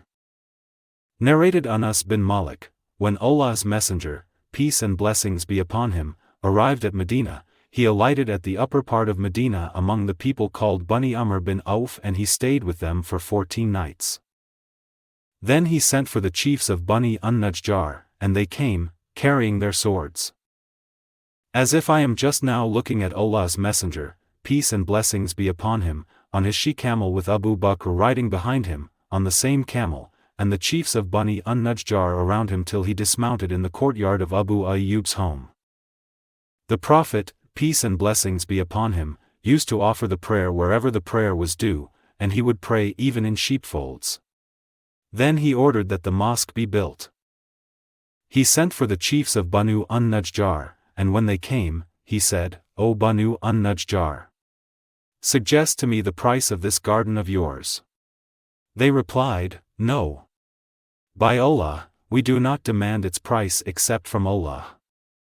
In that garden there were the following things that I will tell you: graves of pagans, unleveled land with holes and pits, etc., and date palm trees.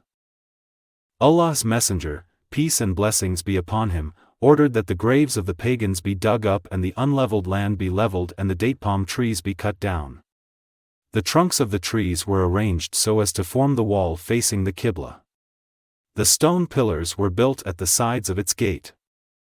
The companions of the Prophet, peace and blessings be upon him, were carrying the stones and reciting some lyrics, and Allah's Messenger, peace and blessings be upon him, was with them, and they were saying, O Allah, there is no good except the good of the hereafter, so bestow victory on the Ansar and the emigrants. Hadith 158. Narrated Abdur Rahman bin Humayd az-Zuhri, I heard Umar bin Abdul Aziz asking as-Sa'ib, the nephew of An-Namr, what have you heard about residing in Makkah? The other said, I heard Al-Ala bin al-Hadrami saying, Allah's Messenger, peace and blessings be upon him, said, an emigrant is allowed to stay in Makkah for 3 days after departing from Mina, that is, after performing all the ceremonies of Hajj. Hadith 159. Narrated Sahal bin Sa'd, the Prophet's companions did not take as a starting date for the Muslim calendar the day the Prophet, peace and blessings be upon him, had been sent as an apostle, or the day of his death, but the day of his arrival at Medina. Hadith 160. Narrated Aisha, originally, 2 rakat were prescribed in every prayer. When the Prophet, peace and blessings be upon him, migrated to Medina, 4 rakat were enjoined, while the journey prayer remained unchanged, that is, 2 rakat. Hadith 161. Narrated Sa'd bin Malik, in the year of Hajjat al-Wada, the Prophet, peace and blessings be upon him, visited me when I fell ill and was about to die because of that illness. I said, O Allah's Messenger, peace and blessings be upon him. I am very ill as you see, and I am a rich man and have no heir except my only daughter. Shall I give 2/3 of my property in charity? He said, No. I said, Shall I then give 1/2 of it in charity?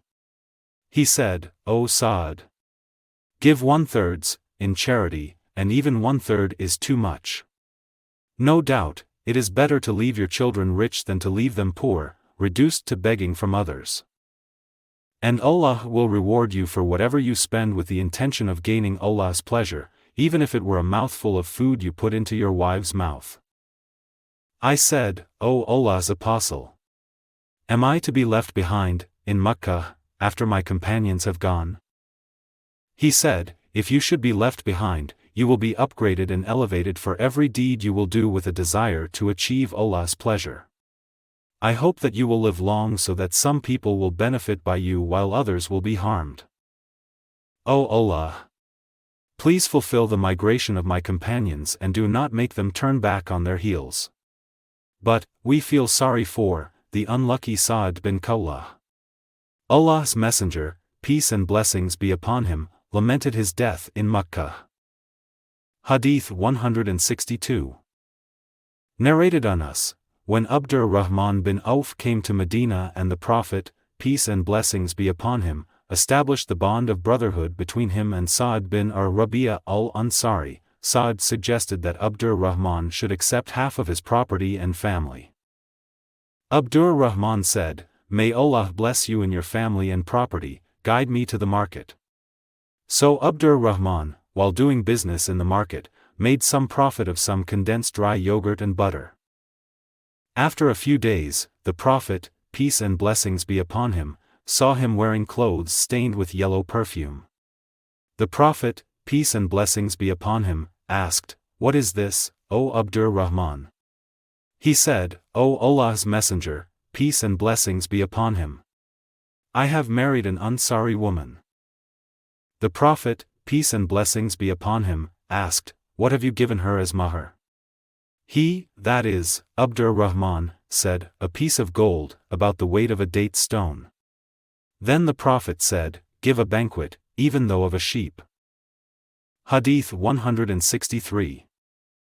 Narrated on us, when the news of the arrival of the Prophet, peace and blessings be upon him, at Medina reached Abdullah bin Salam, he went to him to ask him about certain things.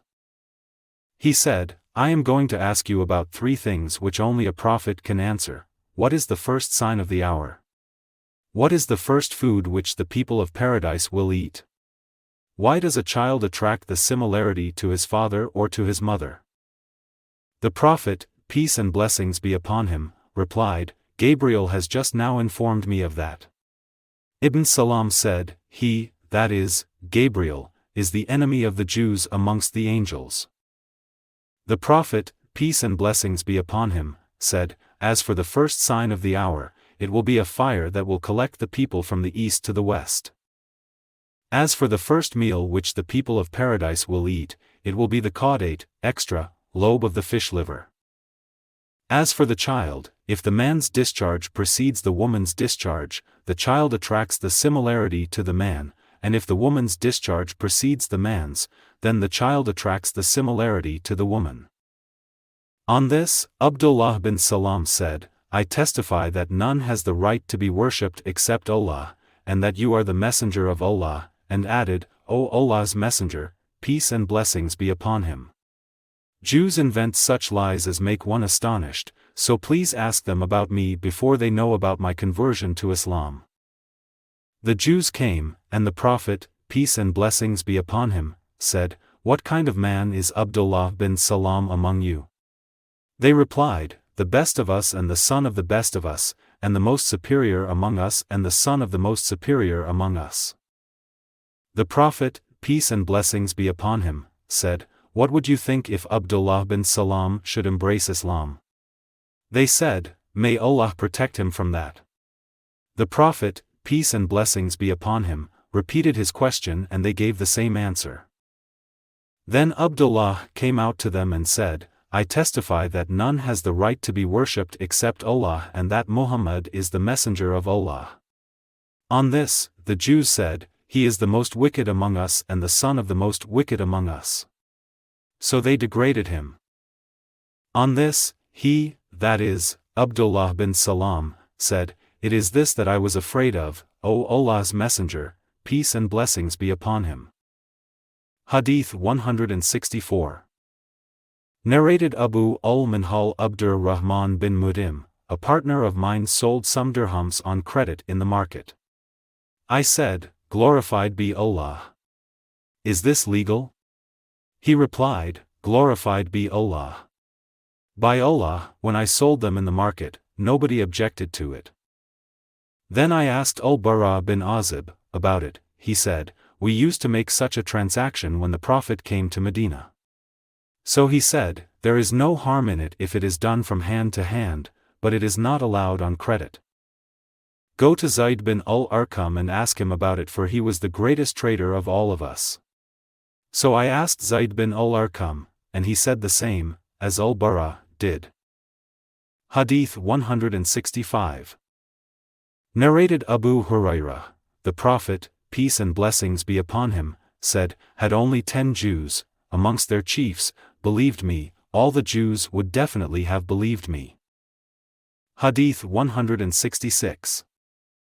Narrated Abu Musa, "When the Prophet, peace and blessings be upon him, arrived at Medina, he noticed that some people among the Jews used to respect Ashura, that is, 10th of Muharram, and fast on it. The Prophet, peace and blessings be upon him, then said, 'We have more right to observe fast on this day,' and ordered that fasting should be observed on it." Hadith 167. Narrated Ibn Abbas, "When the Prophet, peace and blessings be upon him, arrived at Medina, he found that the Jews observed fast on the day of Ashura. They were asked the reason for the fast. They replied, 'This is the day when Allah caused Moses and the children of Israel to have victory over Pharaoh, so we fast on this day as a sign of glorifying it.' Allah's Messenger, peace and blessings be upon him, said, 'We are closer to Moses than you.' Then he ordered that fasting on this day should be observed." Hadith 168. Narrated Abdullah bin Abbas, "The Prophet, peace and blessings be upon him, used to keep his hair falling loose while the pagans used to part their hair, and the people of the scriptures used to keep their hair falling loose, and the Prophet, peace and blessings be upon him, liked to follow the people of the scriptures in matters about which he had not been instructed differently, but later on the Prophet, peace and blessings be upon him, started parting his hair." Hadith 169. Narrated Ibn Abbas, "They, the people of the scriptures, divided this scripture into parts, believing in some portions of it and disbelieving the others." Hadith 170. Narrated Salman Al-Farisi, that he was sold, as a slave, by one master to another for more than 10 times, that is, between 13 and 19. Hadith 171. Narrated Salman, "I am from Ram Hormuz, that is, a Persian town." Hadith 172. Narrated Salman, "The interval between Jesus and Muhammad was 600 years.